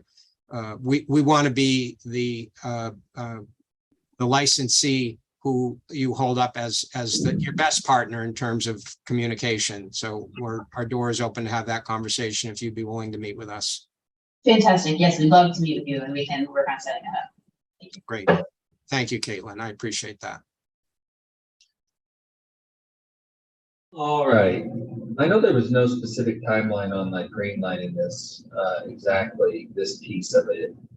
Commissioners, do we have any other questions or anything else we'd like to see? Commissioner O'Brien?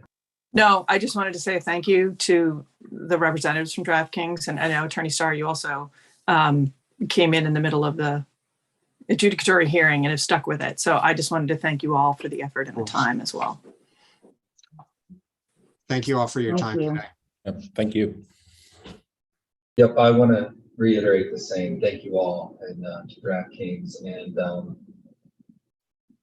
compliance is Wondering if, sorry to cut you off. I'm wondering if when Caitlin and Attorney Starr, and when you set up your meeting, if you feel like you have what you need to then give the further clarifications that we were asking you about, it might be good to then set it up just to have to close the loop. We will do that. Yeah, I was going to say compliance is the ultimate goal of this commission, and partnership and having conversations around these things. And that, the disposition's already happened, so now it's just cleaning up. So thank you so much, Jen and Tony and Pete, and trying to remember David, everybody. I'm trying to remember off my head who's here. So thank you all, and we'll circle back on this. Thank you very much, Commissioners, for your time today. And Justin, as always, thanks for your cooperation and consideration over the last couple months as we work through this. All right. Have a good day. Commissioners, we have had PPC kind of hanging on the line. Is it possible for us to go back to item number 4? Dustin, is that okay? All right. Chief Delaney, I'm going to kick it right over to you. Great, thank you, Chair and Commissioners. So we've got a few items for you today, but the first one being the Plain Ridge Park Casino, their third quarter report. And we're joined by North Groundsell, Kathy Lucas and Bob Charette from PPC. And so I guess with that, I'll turn that right over to North to get started. All right, good morning. I'm sorry, good afternoon. I hope you guys are able to hear me now. Is the audio fixed? Yes. Okay, wonderful. Good afternoon, Chairman Maynard and Commissioners. Plain Ridge Park is pleased to present our quarterly update for Q3 of 2025. I'm joined today by Kathy Lucas, our VP of HR, and Bob Charette, our Director of Security. Our VP of Finance position, as you're aware, is currently vacant, so I will present the financial portions of this update. And with that, we will jump right into the financials. On the retail sports wagering revenue side, total sports wagering revenue for the quarter was $705,000, with $105,000 paid in taxes to the Commonwealth.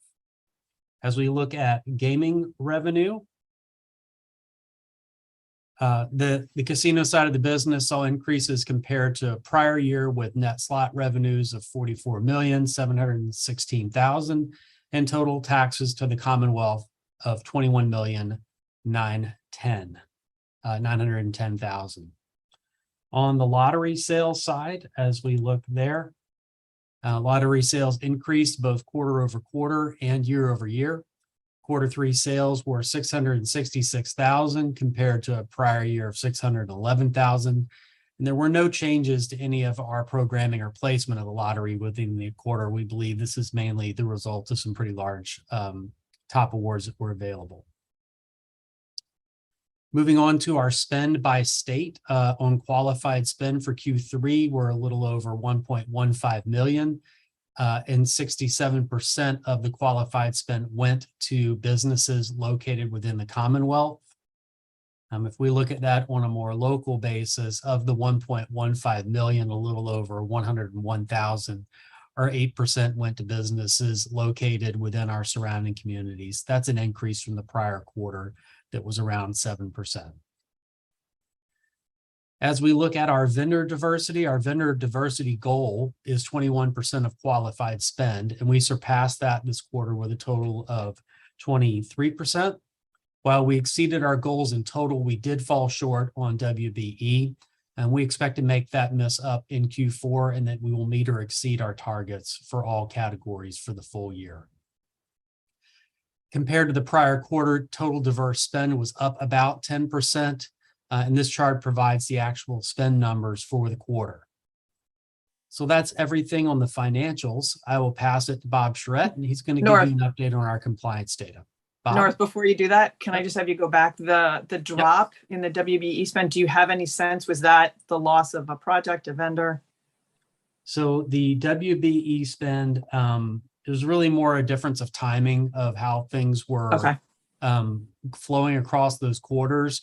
We did lose a woman vendor earlier, very end of 24 into 25. So we that entity sold and the new entity did not qualify. And so we have been searching diligently to kind of plug that hole in our WBE spend. And, you know, we're making progress against it, and we will be there for the full year. Okay, great. Thank you. You're welcome. Well, thank you, North. Good afternoon to the commission.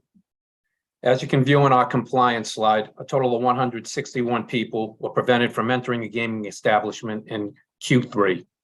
26 of those were minors, 50 were underage, and 82 had expired, invalid, or no ID.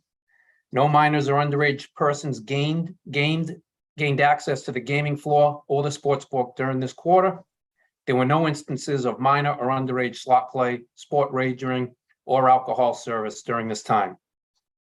Throughout this 3-month period, there were 3 weapons detected by our security system. Unless there are any questions, I'm going to turn this over to Kathy Lucas, who will provide an overview of our employment and community relations efforts. So hi, this is Commissioner O'Brien. I'm sorry, I just had one question about the weapons. Sure. Were those people that had, you know, FID LTCs and just didn't know they couldn't bring them on the floor, or were those criminal possessions? Okay. All three were firearms. All 3 individuals had LTCs. They just weren't aware that they weren't allowed to bring them into the establishment. Okay, thank you. Good afternoon, commissioners. Moving to our employment sides, during the third quarter, we had 444 team members, slightly lower than the 455 the quarter before. If you look at our goals there, our diversity goal, we exceeded that with 33% of our team members being diverse. Our veterans goal, we met at 3%, slightly down on women in local with 45% and 29% in those areas. 62% of our team members are full-time, and 38% are part-time with no seasonal team members. Next slide, North.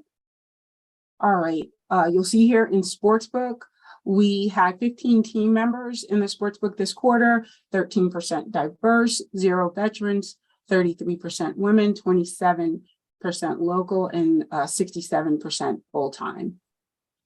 Next slide.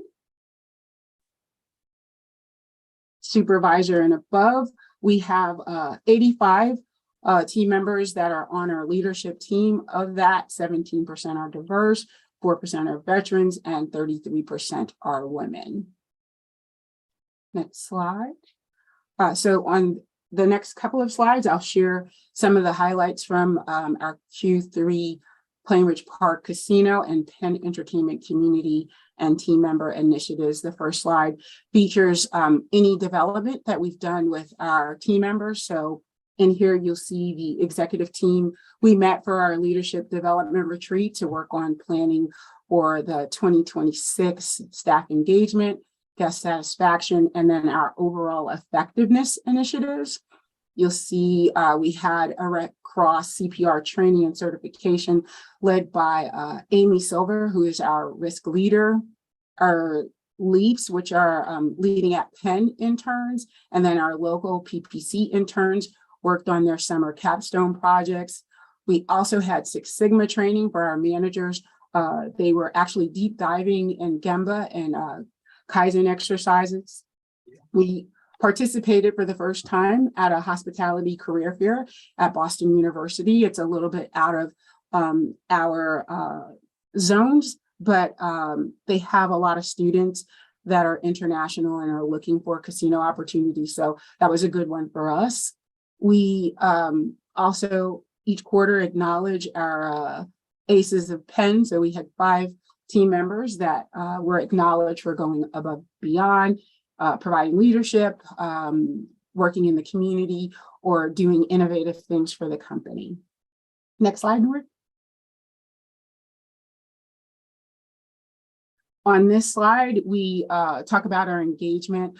That's a big thing for Penn, and I think it allows us for not only engagement, but lessened turnover and increased retention. So the things that kind of stood out in September, we had a National Breakfast Month. So each week we offered our team members on every shift hot breakfast that was served by the leadership staff, included some of my favorites like pancakes, omelets, and croissants. We also continue to celebrate our 10th anniversary here on property, including events that you see here for the team members. And we also had some external events for our guests on the marketing side. And part of the internships, the LEAPs and the locals, so they get to put on a couple of capstone projects, one being Department Wars, which actually brings all of the team members in the isolated departments together to compete with each other for games and fun. And then we also had our town hall, which they put on for the general manager to share any updates that are departmental, company-wide, and property-wide. So great project for them. And our last slide is what we do in the community. And this is one that is near and dear to us because we get the opportunity to work with our community partners. Over the summer was a big push for the American Cancer Society leading up to the walk that took place in October. So we partnered with the racing department, the Horsemen, and the Massachusetts State Police to present Men Wear Pink. And then our Sulky Social, where our guests were invited to help us raise funds for the American Cancer Society. So great event for us and raising funds for them.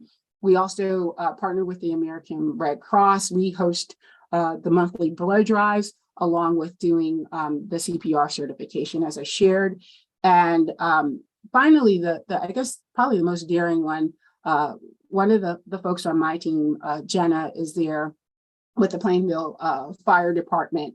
We purchased, or we helped them purchase a new flag last year, and the flag that they retired from their demonstrations, they use as a loaner flag for other departments or other towns. And it was up for, I think, a parade, and it got broken or damaged somehow.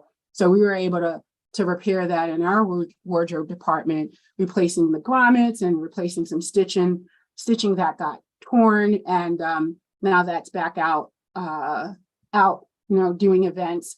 And as we say, oh, glory continues to fly. So those are some of the things that we are very proud of and wanted to share with you. With that, I'll ask for any questions and then turn it back to North. Mr. Chairman? Commissioner Broder, sorry, I'm having a hard time. No worries. Thank you very much. Love everything that you're talking about. I would say to the gentleman participating in the Men Wear Pink, got to step it up, guys. You know, the tie is nice, but you know, you got to go for it, right? It's not something me to do. But and on a more serious note, delighted to see you out at Boston University for their career activities, their career fairs. I would respectfully suggest that you consider an annual visit to UMass Amherst. UMass Amherst has an excellent hotel/hospitality program. It's a great student body. A lot of kids from in and close to Massachusetts that I think will be happy to learn more about those opportunities and stay in the Commonwealth and give back and grow their careers. So just a friendly suggestion on the recruitment front. Got it.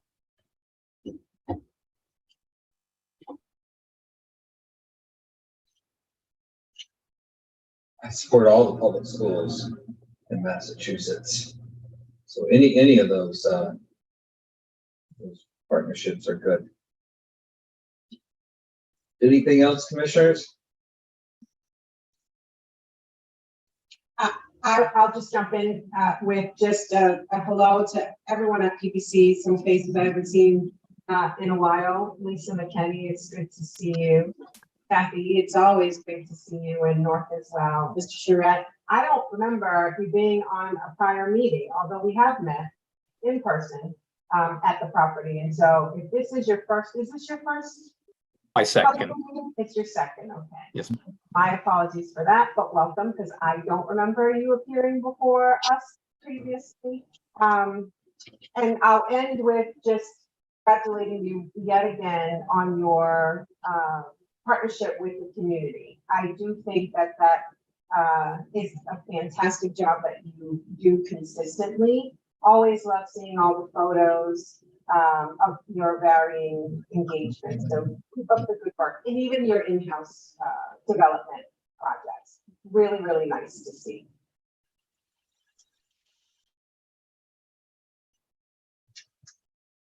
Thank you, Commissioner Skinner. It's good to see everyone here. Commissioners, just a housekeeping. I know people may get hungry at some point. I'm looking at the agenda and we still have a few things coming up. Do we want to let Chief Delaney finish his items and then maybe break for a short lunch? Sure. All right, Chief Delaney. Thank you, Chair and Commissioners. So the next few items we have up for you are some requests to reallocate some unexpended CMF grant funds. See, the first one that we have up for you is Attleboro. And this one is, we've been working with Attleboro for the last several years to try to find a good project for them to spend their money on. And when I say by we, I mean Mary. She's been really trying to get that money spent. They did a traffic study initially, and as you know, Attleboro is a little bit further afield from the Plainridge Park Casino than the other communities.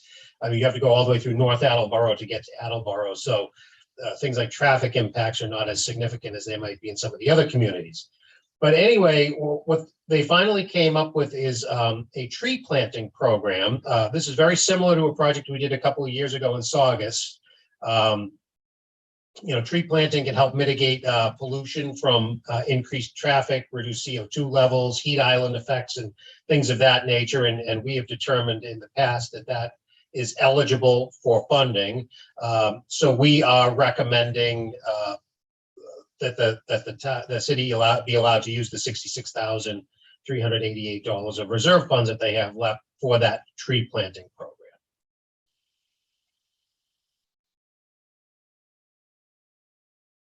Any questions on that? Or do you want me to go through all of them, Chair, and then we can vote them, or do you want to vote them individually as we go? Commissioner Hill, your mute's off. How do you want to do it? I can do it either way. I have no problem doing one big motion at the end if you'd like. So why don't we hear them all? Commissioner Okay. Skinner? Can I just ask a question about the Attleboro Sure. request? I'm sorry, what is the casino related impact? It's the traffic impact, the increase in traffic associated with the casino, has, causes increases in tailpipe emissions and so on. And that the planting of trees can help mitigate that by absorbing CO2 and absorbing pollutants out of the atmosphere. Okay, thank you. Okay, if no other questions on that one, the next one up we have is Long Meadow. So Long Meadow was given a public safety grant to install some traffic cameras and to conduct some police training. They have $21,385 of unexpended funds. Essentially, they were able to save money by scheduling their police officers to do their training on regular time rather than on overtime. So in this case, what they would like to do is to do some additional training, and this is the alert training, the advanced law enforcement rapid response training. We've done this now in a number of communities. This is a joint venture between the police and the fire departments, and helps them coordinate, make them more effective in their during emergency responses. So we are definitely in favor of doing that. Any questions on that one? No. Okay, and then the third one is Wilbraham. They received a grant of $42,764 for the upgrade of some radio software to improve their interoperability. That project actually came in under budget, so they have $16,693.70 left in that account. On another project that we approved for them was also for the installation of license plate readers. When they went out to bid on that, that came in significantly higher than their estimate. So they're asking if they can move that money from the software project to the license plate reader project, and we think we're fine with that. There still is a little bit of a funding shortfall there, but the town has found another source of funds that will make that project whole. So we are recommending that one as well. So we've already approved both of those. It's Yes. just moving the money around. Yeah, it's just moving the money from one grant to another. Yeah. I got it. Any questions, commissioners? Mr. Chairman, Commissioner Hill? after meeting with Joe and the team, I'm very comfortable moving forward with these three requests. And if my fellow commissioners don't have any further questions, I would make a move right now. Okay. I move that the commission approve the town of Attleboro's request to reallocate the unexpended funds in its reserve grant in the amount of $66,388 in connection with its FY 2018 transportation planning grant for the purpose of a tree planting program as included in the commissioner's packet and discussed here today. And I further move that the commission approve the town of Long Meadow's request to reallocate the unexpended funds in the amount of $21,385 in connection with its FY 2022 public safety grant for the purpose of advanced law enforcement rapid response training, as included in the commissioner's packet and discussed here today. And further move that the commission approve the town of Wilbraham's request to reallocate the unexpended funds in the amount of $16,693.70 in connection with its FY 2023 public safety grant for the purchase of license plate readers as identified within its FY 2025 Community Mitigation Fund grant application as included in the commissioner's packet and discussed here today. Second that whole thing, Mr. Chairman. Commissioner O'Brien? Aye. Commissioner Hill? Aye. Commissioner Skinner? Aye. Chair Broder. Yes.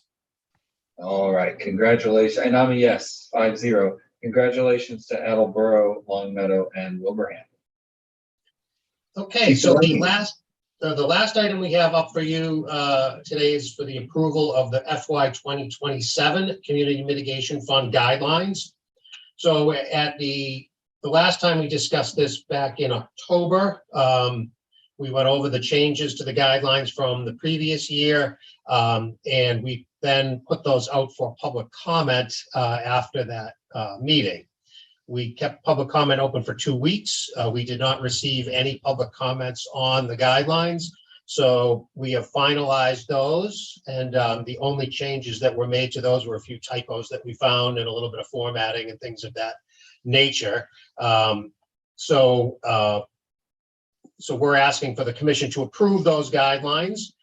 Should you approve those, we will then post all this online, and the solicitation will be open for business for the next round of the Community Mitigation Fund. So people can start downloading all of their documents and start preparing their applications.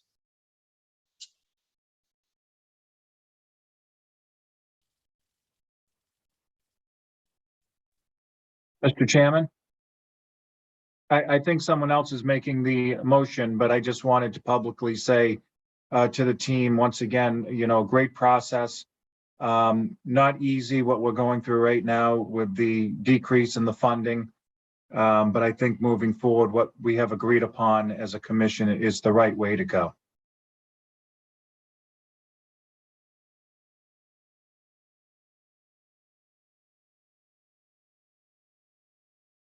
You're on mute, Mr. Chairman. I said equitable. Equitable is the word I've been using in my head. We got to try to be equitable. It's not the greatest place to be, but we're going to try to be equitable.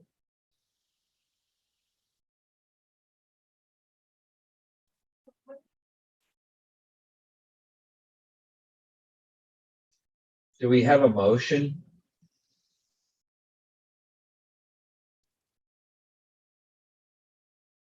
I'm on the edge of my seat.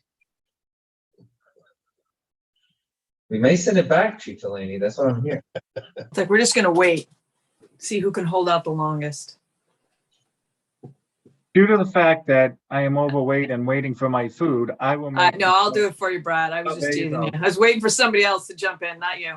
Okay. I move that the commission adopt the fiscal year 2027 Community Mitigation Fund guidelines as included in the commissioner's packet and discussed here today. Second. Thank you. Commissioner O'Brien. Aye. Commissioner Hill. Aye. Commissioner Skinner. Aye. Commissioner Broder. Yes. I'm reluctantly a yes, and that reluctance comes from the fact that we're not able to fund it fully, not how Chief Delaney has treated it. But I'm a yes, 5-0. Thank you. That completes our work for tonight. It's 1:24. I won't say tonight yet. All right. Commissioners, how long do we want?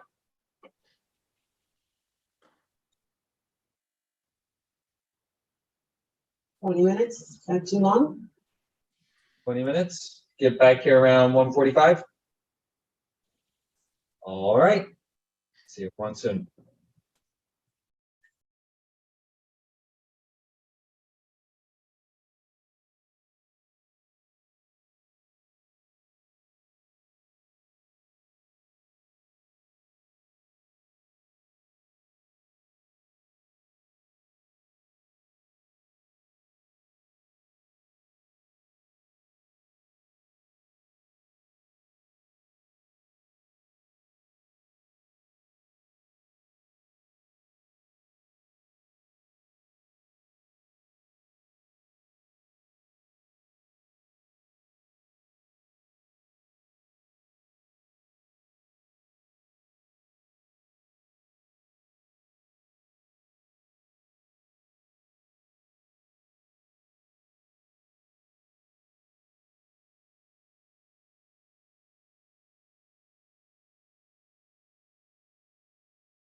All right.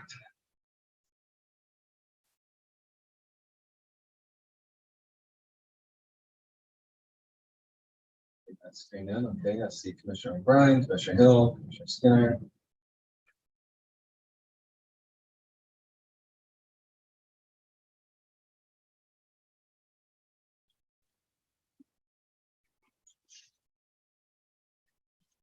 Commissioner Hill, this is who fed me during the break. Hopefully you used your app and hopefully you got that for free. I get great deals on the app. There's Commissioner Broder. As I do always I. knew you were a closet Trump guy. Oh, this is public. And Eileen. That's how has- rumors get started. Yeah, and that's how rumors get started. I did see that there was a fall during one of the rollouts in the White House. Some gentleman fell. I saw that there. Anyways, back onto gaming. You really threw me, Commissioner Broder. Now I don't know where to start. This is a reconvening of the Massachusetts Gaming Commission. I'm Jordan Maynard. I'm serving as chair. We're hosting this meeting virtually, so we will do a roll call. Good afternoon, Commissioner O'Brien. Good afternoon. Good afternoon, Commissioner Hill. Good afternoon. Good afternoon, Commissioner Skinner. Good afternoon, Chair. And good afternoon, Commissioner Broder. Good afternoon. All right. I believe where we left, and we went a little bit out of order, both for DraftKings and for PPC, and we appreciate PPC for holding. I think we're with Justin on item 5B. That's right, Chair. We're back with legal for, we have two regulations, the first of which will be handled by Judy Young, so I'll turn it right over to her. Thanks, Justin. Good afternoon, Commissioners. The Legal Division, in conjunction with the Gaming Agents Division, is before you today seeking a vote of finalization for the amended Small Business Impact Statement and final draft of 205 CMR 146.13. Beginning on page 217 of your packets, you'll find a short memo regarding the regulation and its changes, the final draft of the regulation itself, and the amended Small Business Impact Statement. This reg was amended in sections to increase clarity and also remain consistent with the authorized rules of the game of blackjack available on our website. The regulation first came before you on September 4th. It was posted for public comment on September 17th, and a hearing presided over by Commissioner Skinner was held on October 28th. We've received no comments on this regulation, and we've made no additional changes to the reg since it was last before you. If we receive a vote of approval today, we will file the regulation at the State House tomorrow with the Secretary's office, and it'll take effect by November 21st. So I'll stop there with questions. I'm happy to answer more specifics on the reg or walk you through the original changes in the packet. And I'll note that I'm also joined by Chief of the Gaming Agents Division, Bert Kane, just off video.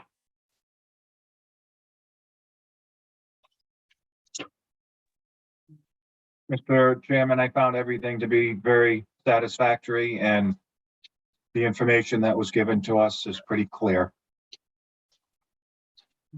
There's no reason why we wouldn't move forward with it.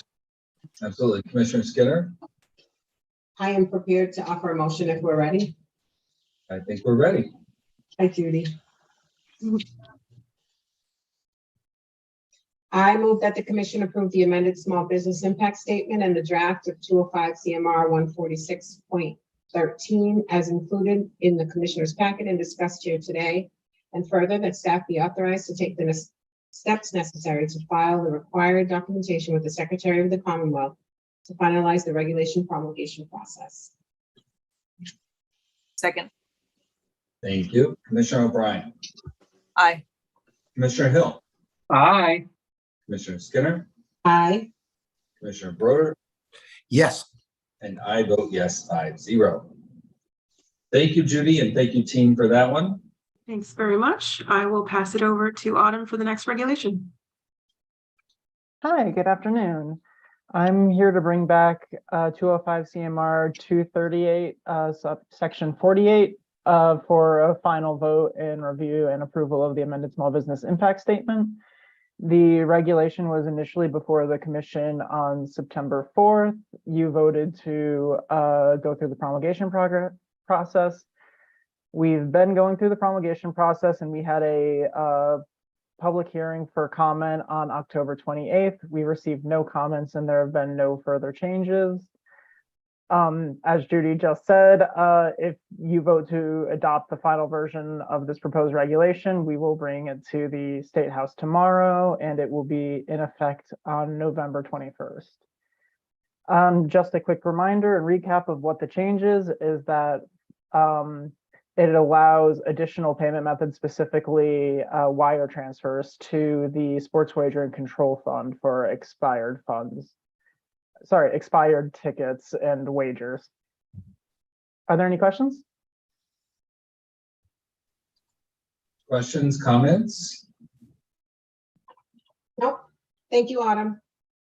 I move that the commission approve the amended small business impact statement and the draft of 205 CMR 238.48 as included in the commissioner's packet and discussed here today. And further, that staff be authorized to take the steps necessary to file the required documentation with the Secretary of the Commonwealth to finalize the regulation promulgation process. Second. Thank you.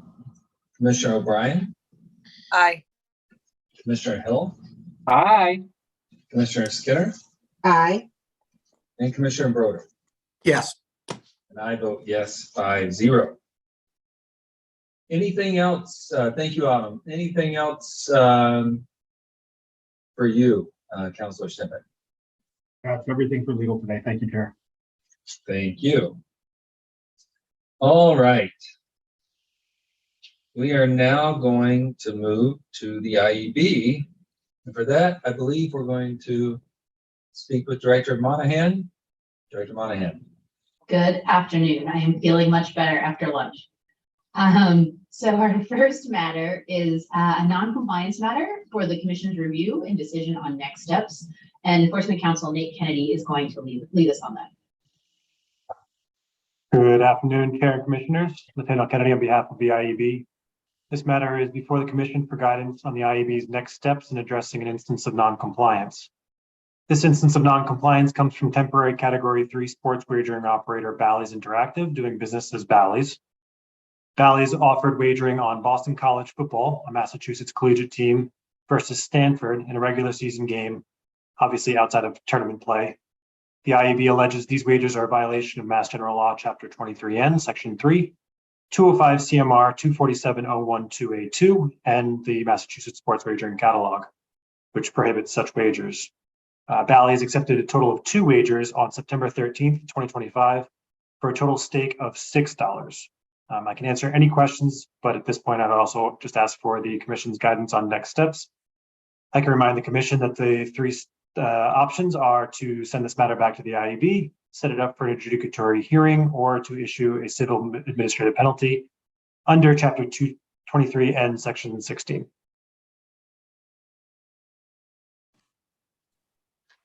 Thank you, Counselor. Commissioners, Commissioner Skinner. Thank you. I am not seeing a novel issue in the fact pattern that has been presented, and so I am supportive of this going back to the IEB for further investigation. Commissioner Broder, he agrees. I agree. Commissioner Hill, Commissioner O'Brien. There you go, Nate. Very good. Thank you. All right. Thank you. Looks like we have an item about RSM. Yes. So as the Commission will remember, the statement of work between the MGC and RSM includes a provision that if RSM would like to engage in work that may pose a conflict of interest, they need to come before the Commission for a waiver. So RSM has identified some work that may pose a conflict of interest, and they have presented a waiver request to the Commission. They are here today. I'm going to ask them to actually walk through it for you so that they can explain what's going on here and you can ask any questions. And I just will note at the outset, and happy to take questions after, that the IOP does, the IEB does not oppose the request in this instance. You need another snack? I need another snack. Palin, I was gonna say every day JFK. All right. Greg. All right, good afternoon. As the commissioners are likely aware, RSM has been providing support to the Massachusetts Gaming Commission for some time. If we're counting birthdays, I think we just turned 3 in terms of our relationship together. We began advising and supporting the IEB in October of 2022 after the sports wagering bill was signed into law by Governor Baker. We continue to appreciate the close relationship and collaboration that RSM and the IEB have built over the years, and certainly working together here in front of the commissioners. Today, I'm appearing before the commissioners seeking a waiver in connection with our statement of work. As Caitlin Montana just mentioned, the waiver is needed by RSM to permit my firm to provide some risk advisory services to a certain gaming operator. A partner of mine within RSM, as part of the gaming practice, was approached by a licensed gaming entity in Massachusetts and was seeking assistance for internal audit process improvement services. Generally, the essence of the request is to provide recommendations as to the ways that the licensed gaming entity can develop enhanced internal audit processes over certain specific betting activities, which don't include any of the sports betting type play that RSM has largely been involved in. RSM's role would be strictly advisory, focused on ways that the licensed entity can potentially improve its internal audits. We are not being asked to perform any of the audits or examine audit results, but rather we're going to be focused on gaining an understanding of the internal audits that are being conducted and how they can potentially be enhanced in the future to reduce risk for the licensed entity specific to one certain type of betting activity. RSM would compare that licensed entity's process with leading practice and make recommendations generally in ways that they can improve the process and utilize technology in that capacity. So this work is unrelated to my team's support of the Mass Gaming Commission and the IEB, which has previously provided assistance with respect to Category 3 wagering licenses. However, in summary, given the work doesn't touch any of the areas that my team has advised the commissioners on, and we've got more than adequate guardrails to ensure strict separation of RSM's delivery services teams, I feel a waiver is appropriate and does not interfere with the commissioner's duties and allows RSM to consult our clients in the gaming industries and continue to service the Mass Gaming Commission. Now, if there's any questions. All right, commissioners. You've heard Director Monahan and you've heard Greg's explanation of the waiver request. Questions, comments? Mr. Chairman. Commissioner Hill. I feel comfortable from what I heard from Greg and from Caitlin that we could move forward with a waiver and make a movement to approve the request for a waiver.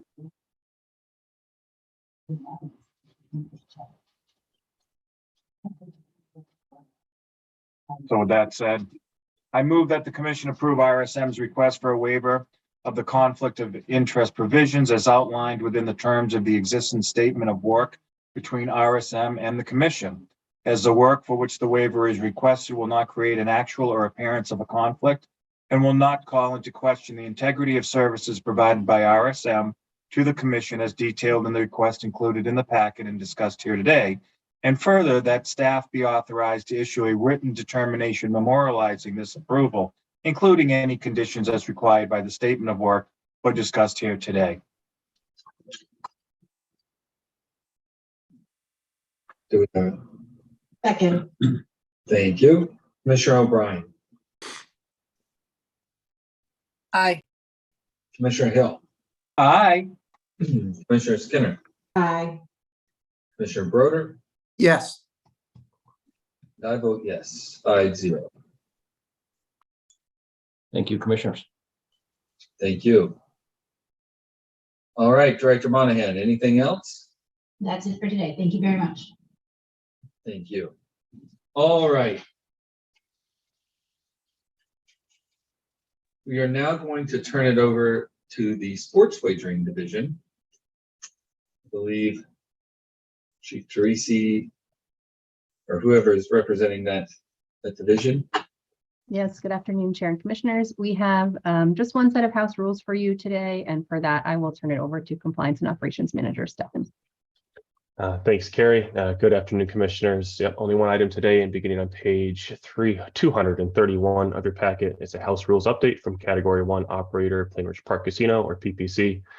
The requested updates in your packet today are primarily clarifications intended to make the language clearer and more consistent across their available sports. Within the general rules, PPC has added clarification for same game parlays, specifically that if any leg of an event is voided, the entire parlay will be voided and the stake returned to the customer. The section on postponed or canceled events has been rewritten to be more concise while maintaining the standard 12-hour threshold. This also now provides clearer guidance on when a bet remains valid if a game is rescheduled within the same round or competition. The dead heat rule on top, near the top of page 235 has also been expanded to include the specific payout formula, and several clear examples have been added showing exactly how those payouts are calculated. There's also an update to the rule around home, away, and neutral venues. This now clarifies that PPC will follow the governing body's official designation for home and away teams, and that bets on neutral site matches will remain valid regardless of how the teams are listed on the platform or on the kiosk. It also clarifies that home and away designations don't apply to sports or events where the venue does not provide an advantage, such as tennis or MMA or events held at predetermined sites like the Super Bowl or the Final Four. Beyond the general updates, PPC has identified 5 sport-specific sections that require revisions for clarity as well. For football, the updated language clarifies how shortened games are handled at the NCAA level. Additional clarifications were also added for the first and next offensive play markets to define how plays are categorized. For example, whether a fumble or sack counts as a pass or run play. There is also new language defining how the drive crosses X yard line market is settled, specifying which yard line is used depending on how the drive ends.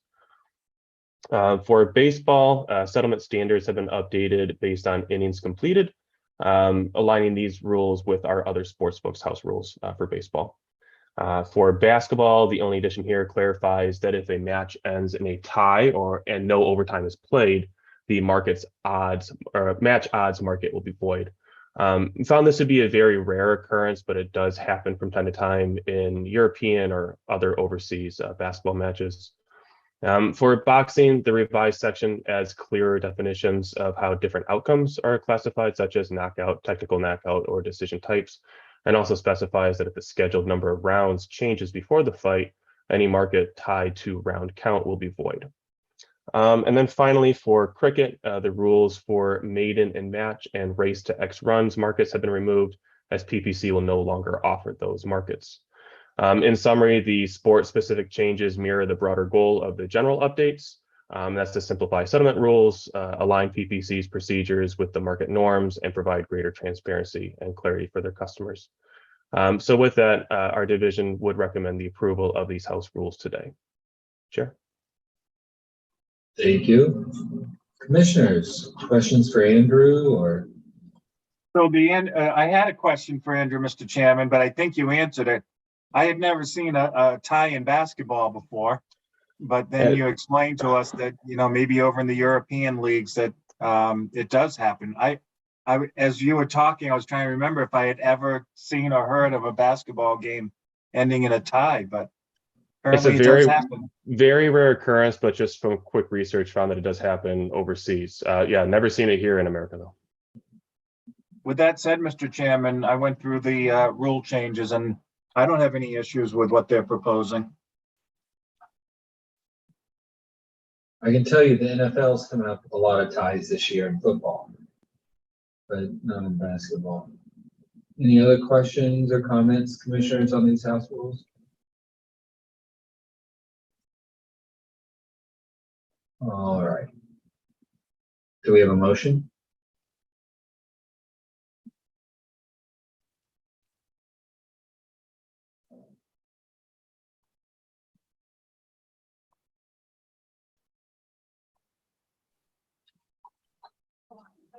Mr. Chairman, Commissioner Hill.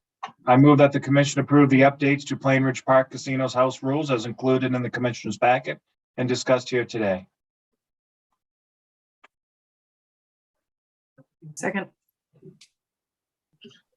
All right. Commissioner O'Brien, Aye. Commissioner Hill, Aye. Commissioner Skinner, Aye. and Commissioner Broder. Yes. And I vote yes, 5-0. I want to thank you, Andrew, for being extremely clear and concise. Those memos are fantastic. You got it. Thank you, commissioners. Thank you, Lisa. Thank you. Thank you, Lisa. All right. With that, I believe we're turning it over to item number 8, which is finance. I'm going to kick it over to Chief Lennon. Good afternoon, Mr. Chair and Commissioners. John Scully is going to give you a brief update on the results of our FY25 supplier diversity goals and results. The information begins on page 241 of your packet, and I'll kick it over to John, and then we'll deal with the COLA issue after that.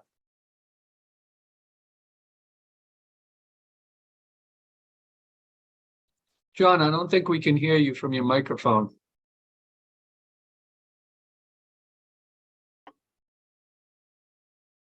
How about now? Wait. All right. Sorry about that. Good afternoon, That's Chair. ironic. I want to say that's ironic because he enjoys karaoke. So his microphone should always be on. All right, Scully. Yeah, but if you heard me sing, maybe having it off is a good thing, especially for the public. As far as things go, I'm going to try to keep this brief. As you all know, the Massachusetts Gaming Commission has had a commitment to diversity since its inception. We have annual state agency benchmarks set upon us by an independent, Commonwealth agency, the Supplier Diversity Office. And due to the efforts of the commission, the executive director, Dean Serpa, CFAO Lennon, and all of the different division heads, I'm pleased to say that the MGC is within the top percentage of state entities again in meeting its spending goals. I'm going to quickly share my screen and just run through the numbers, and then I'm going to kick it off to Derek. But here we go. Give me one sec. Okay.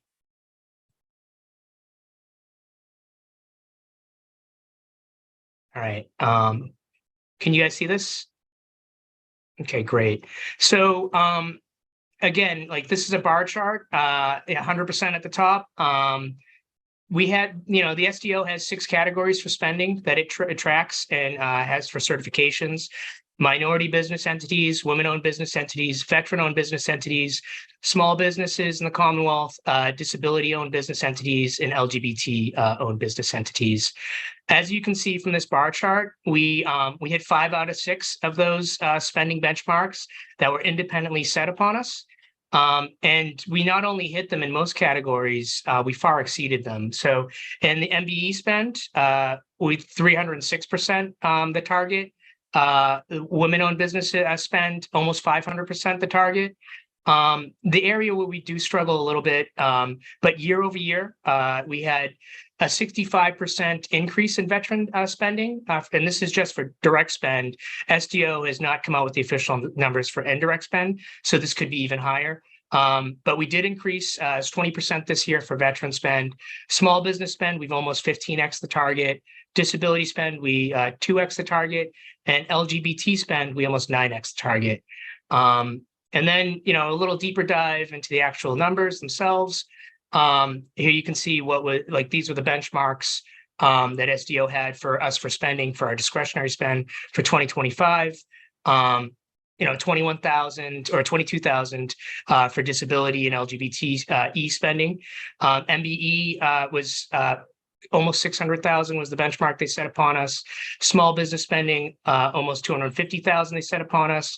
Veteran-owned business spending, 220,000 was the benchmark, and women-owned business spending was a little over $1 million. So these are significant targets, and I just want to highlight the efforts of all the different divisions within MGC in working towards achieving these goals. So I got to really give the credit to them because they're really conscientious on how they go about like the process. So that's all, folks. I'm going to, well, actually, I can give you the direct payment spending numbers here. Disability spending was 45,000 for the year. LGBT spending was 191,000. MBE spending was about 1.8 million. Small business spending was about 3.5 million. Veteran-owned business spending was about 45,000, and women-owned business spending was almost 5 million for the year. So these are great numbers where we continue to work to improve them, and looking forward to increasing our veteran spend in FY26. All right, so that's all she wrote. I'm going to take down my screen, and I know that there's other matters that finance also has to bring to your attention. All right, so let's start here. Any questions? I mean, obviously, I'll say the first kudos on exceeding those benchmarks, but I'm sure I'll be joined. Commissioners, any questions or comments? Just a quick comment, Chair. Just congratulations again to our team in consistently meeting our goals. I know we'll get there on the veterans side of things if the other categories are any indication. So keep up the good work. Thank you very much. We're lucky to have you representing us in this space. Thank you.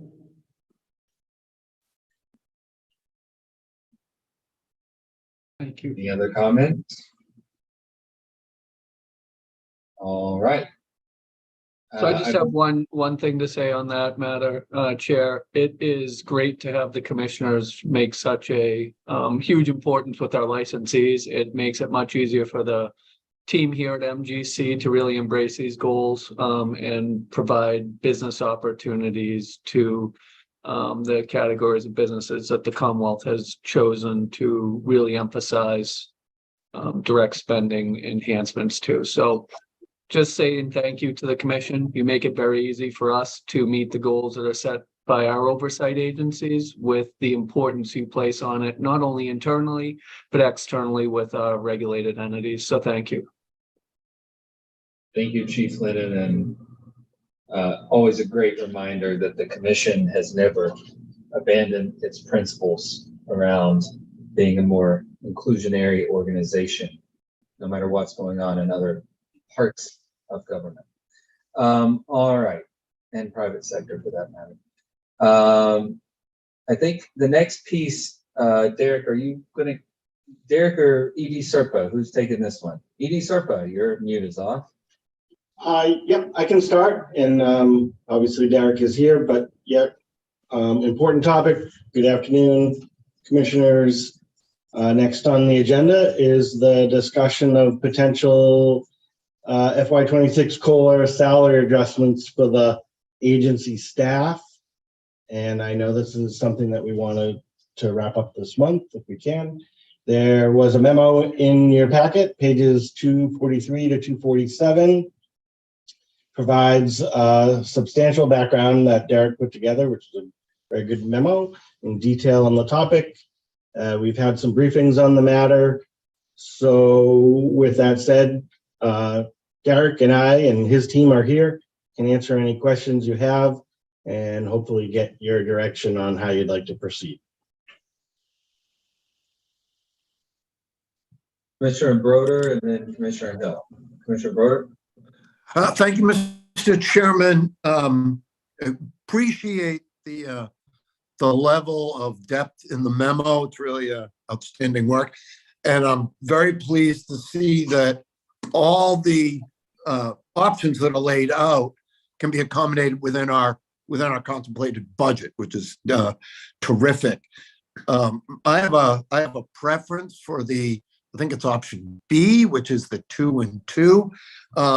But, we hire the executive director and HR folks. They give us good advice about these kind of things. So if you all, have an opinion to share about what your preference is, given our priorities, stay competitive, attract and retain talent to the agency, and recognizing the way we have to compete, not on a one-to-one basis, but we have to compete with the private sector in terms of those concerns, what would your recommendation be? Can I just, if I could, I'd like to be heard before we go there. Right. I think that's an excellent approach. But I'd like to just really get out front. Right. So Commissioner Skinner, Commissioner Hill's mic was on. He put his mute on and off. Go right ahead. Feel free, Commissioner Skinner. Right. Can I actually put a footnote on something Commissioner Broder said before I go to you, Commissioner Skinner? It's actually that any of these options all of them come under budget, not at budget, but under budget. Commissioner Skinner. Yeah, so these are tough times for the Commonwealth. And I think that we should get out front and make a statement that the commission should share in the tough times. We've been incredibly generous to our team, and I hope that we will continue to do that in the way of COLAs, sometimes far exceeding what is happening at the executive level. I don't want to say far exceeding, but exceeding. And one thing to know, when we're up, we, as an agency, we're really up. And so I think that when we're down, when the Commonwealth as a whole, we should understand that, there is a duty that we all share in recognizing that. And so my preference would be to stay consistent with what we have budgeted for FY26. Now, I am speaking from the memo, I'm speaking from the briefing that we had. I guess I'm a little confused in all of the options in whether they are under budget or at budget. That's what I'm missing, because option C tells me that the option is in line with the agency FY26 budget. Now, does that mean that that's what we agreed to as a commission already? Can someone just clarify that for me? I can start with that, and then Derek, you can fill in anything that I am incorrect about.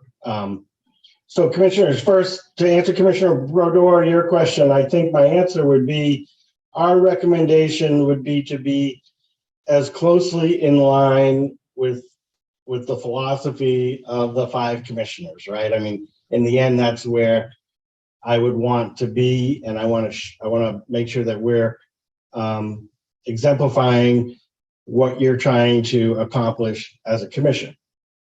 I would say my understanding is, in years past and prior fiscal years, we've always tried to be equal to, if not somewhat higher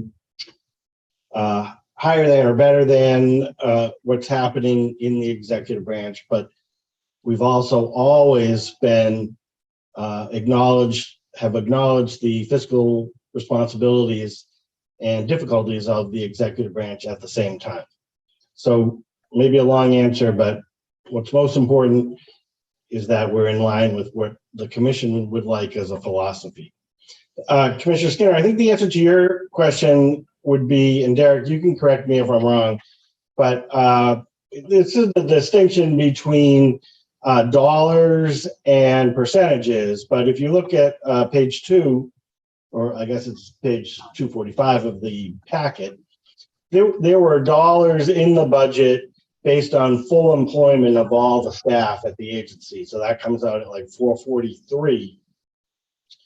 But because of attrition and vacancies and not filling positions in time, the actual cost of any of the options are less than that allocated amount. So I think that's what Commissioner Brodeur was alluding to. In any of the options presented, the hard dollars themselves exist in the budget. Derek, unless I'm wrong. That's absolutely correct, and that is what we touched on in a few of the briefings. Obviously, we can't talk across briefings, but that is why you look at 444 budgeted versus what our current projections are. Now, this only deals with non-unionized staff too, so there's another set of money in there for the unionized staff should the CBA be ratified. But even with these options, that amount for what we are planning on ratifying with the CBA is still affordable. So all of these options are affordable, and the reason that the 2 and 2 may be a little higher is because it comes out to 3.02% once you do the 2 and 2 on the FY26 cost of it.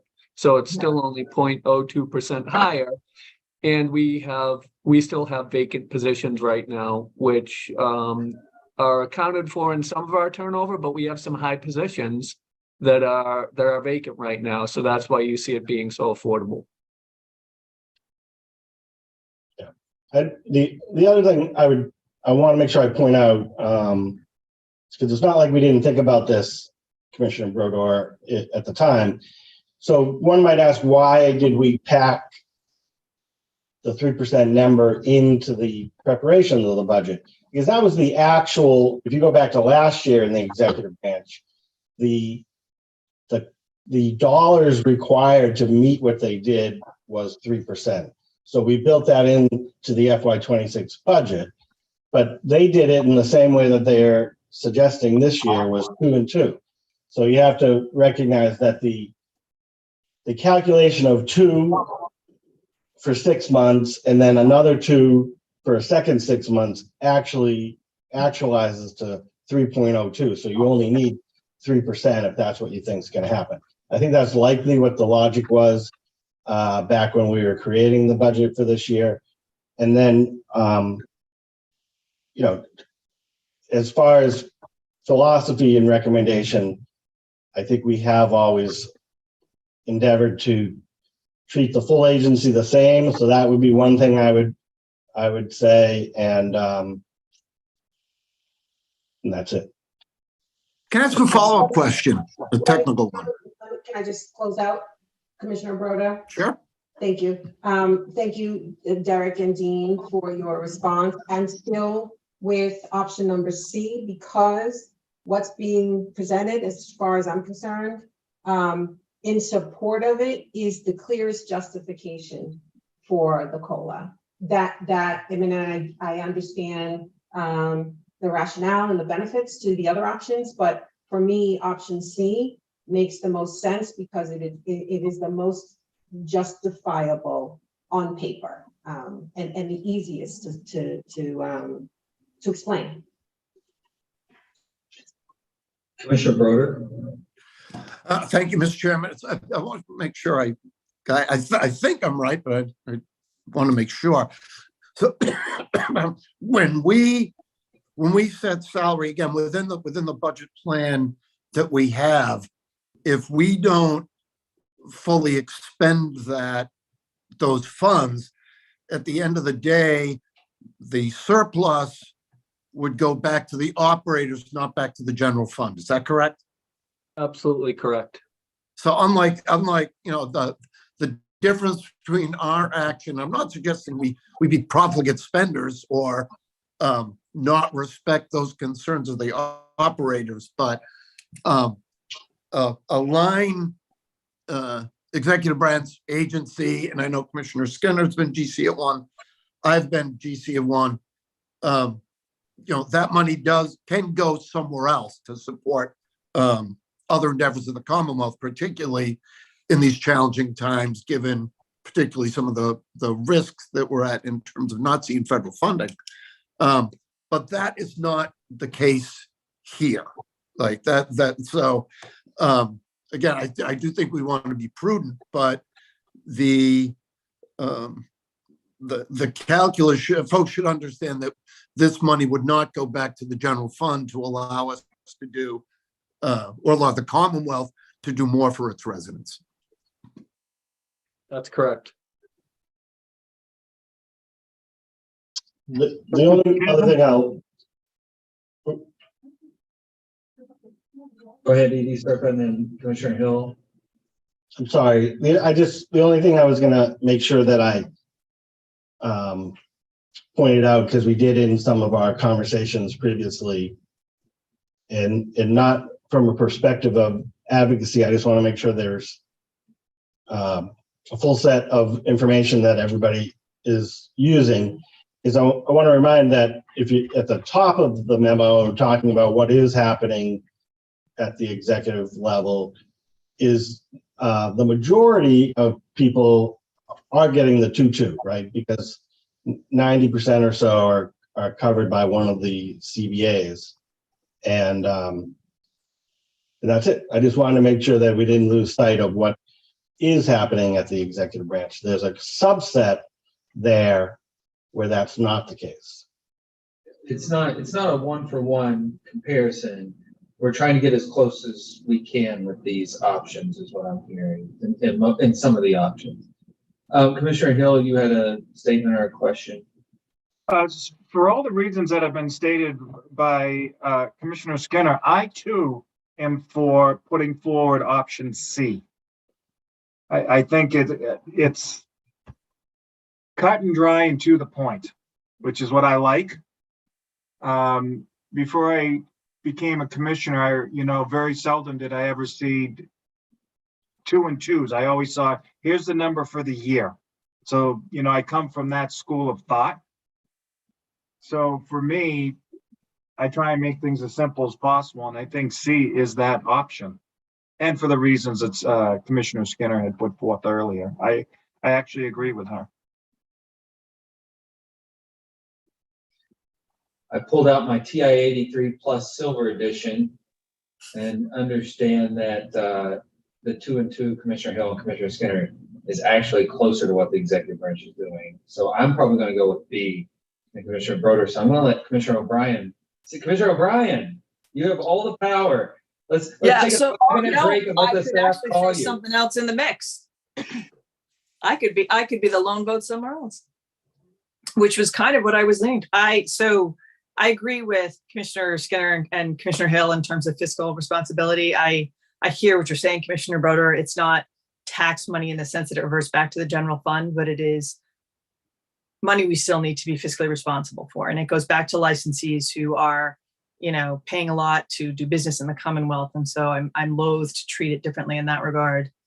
And I'm sure I am going to throw a little bit in the mix. I can be convinced to go with the 2 and 2, but I was actually leaning toward D. I have been the manager who didn't get the raise in times when people who are lower in on the scale maybe need a little bit more help than people who are up at the management level who get paid, maybe not entirely as well as other agencies, but pretty well. So I was actually leaning toward D. I can be convinced probably to do C, but I throw D out for conversation. It's the expenditure of the least amount of funds, and to me, acknowledges the staff that are at the lower end of our pay scale.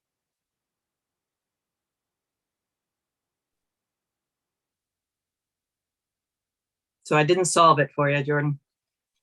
I said we could take a 5-minute break and do a poll. Well played. We're not all in there. Just like arm wrestle for it. Do a poll of the staff, like on Who Wants to Be a Millionaire. See how that works. Commissioners, obviously we all want to be fiscally responsible. I take that as a given. And that's why I pointed that out, Commissioner Skinner, about Commissioner Broder's piece right off the bat, because during our briefings, I said, well, let's be clear. All of these options are less than budgeted and what we anticipated. And so that was at least good to me, right? All options are less than budgeted and anticipated. I think that where I come down is I just want to be as fair and equitable as possible, understanding there are tough times, but also understanding that inflation is not curbed in this country. In fact, it's going up. And so, and COLA, remember, is not a raise. It's actually trying to just make sure that today's dollar or tomorrow's dollar matches today's dollar. And so that's kind of where my brain is coming at it. But I do want to get this to a vote, so Derek has his marching order. So if I need to, if we can't get with B, I can get to C. I would also apply it to managers, Commissioner O'Brien, sorry. But it's up to, where are we? I'm staying put, Chair. All right. Sounds like you got 3 at C. I reluctantly go with C to put the matter to bed. Mr. Chairman, Sure, Hill. I move that the commission adopt the cost of living adjustments for non-union employees, post-retirees, and the Commonwealth Human Resources Division has recommended with the effective date of the first 3% COLA retroactive to July 2025, and authorize the executive director to implement this process as detailed in the commissioner's packet and discussed here today. Second. Commissioner O'Brien. I will go with the majority vote. I will say aye. All right. Commissioner Hill. Aye. Commissioner Skinner. Aye. Commissioner Broder. No. I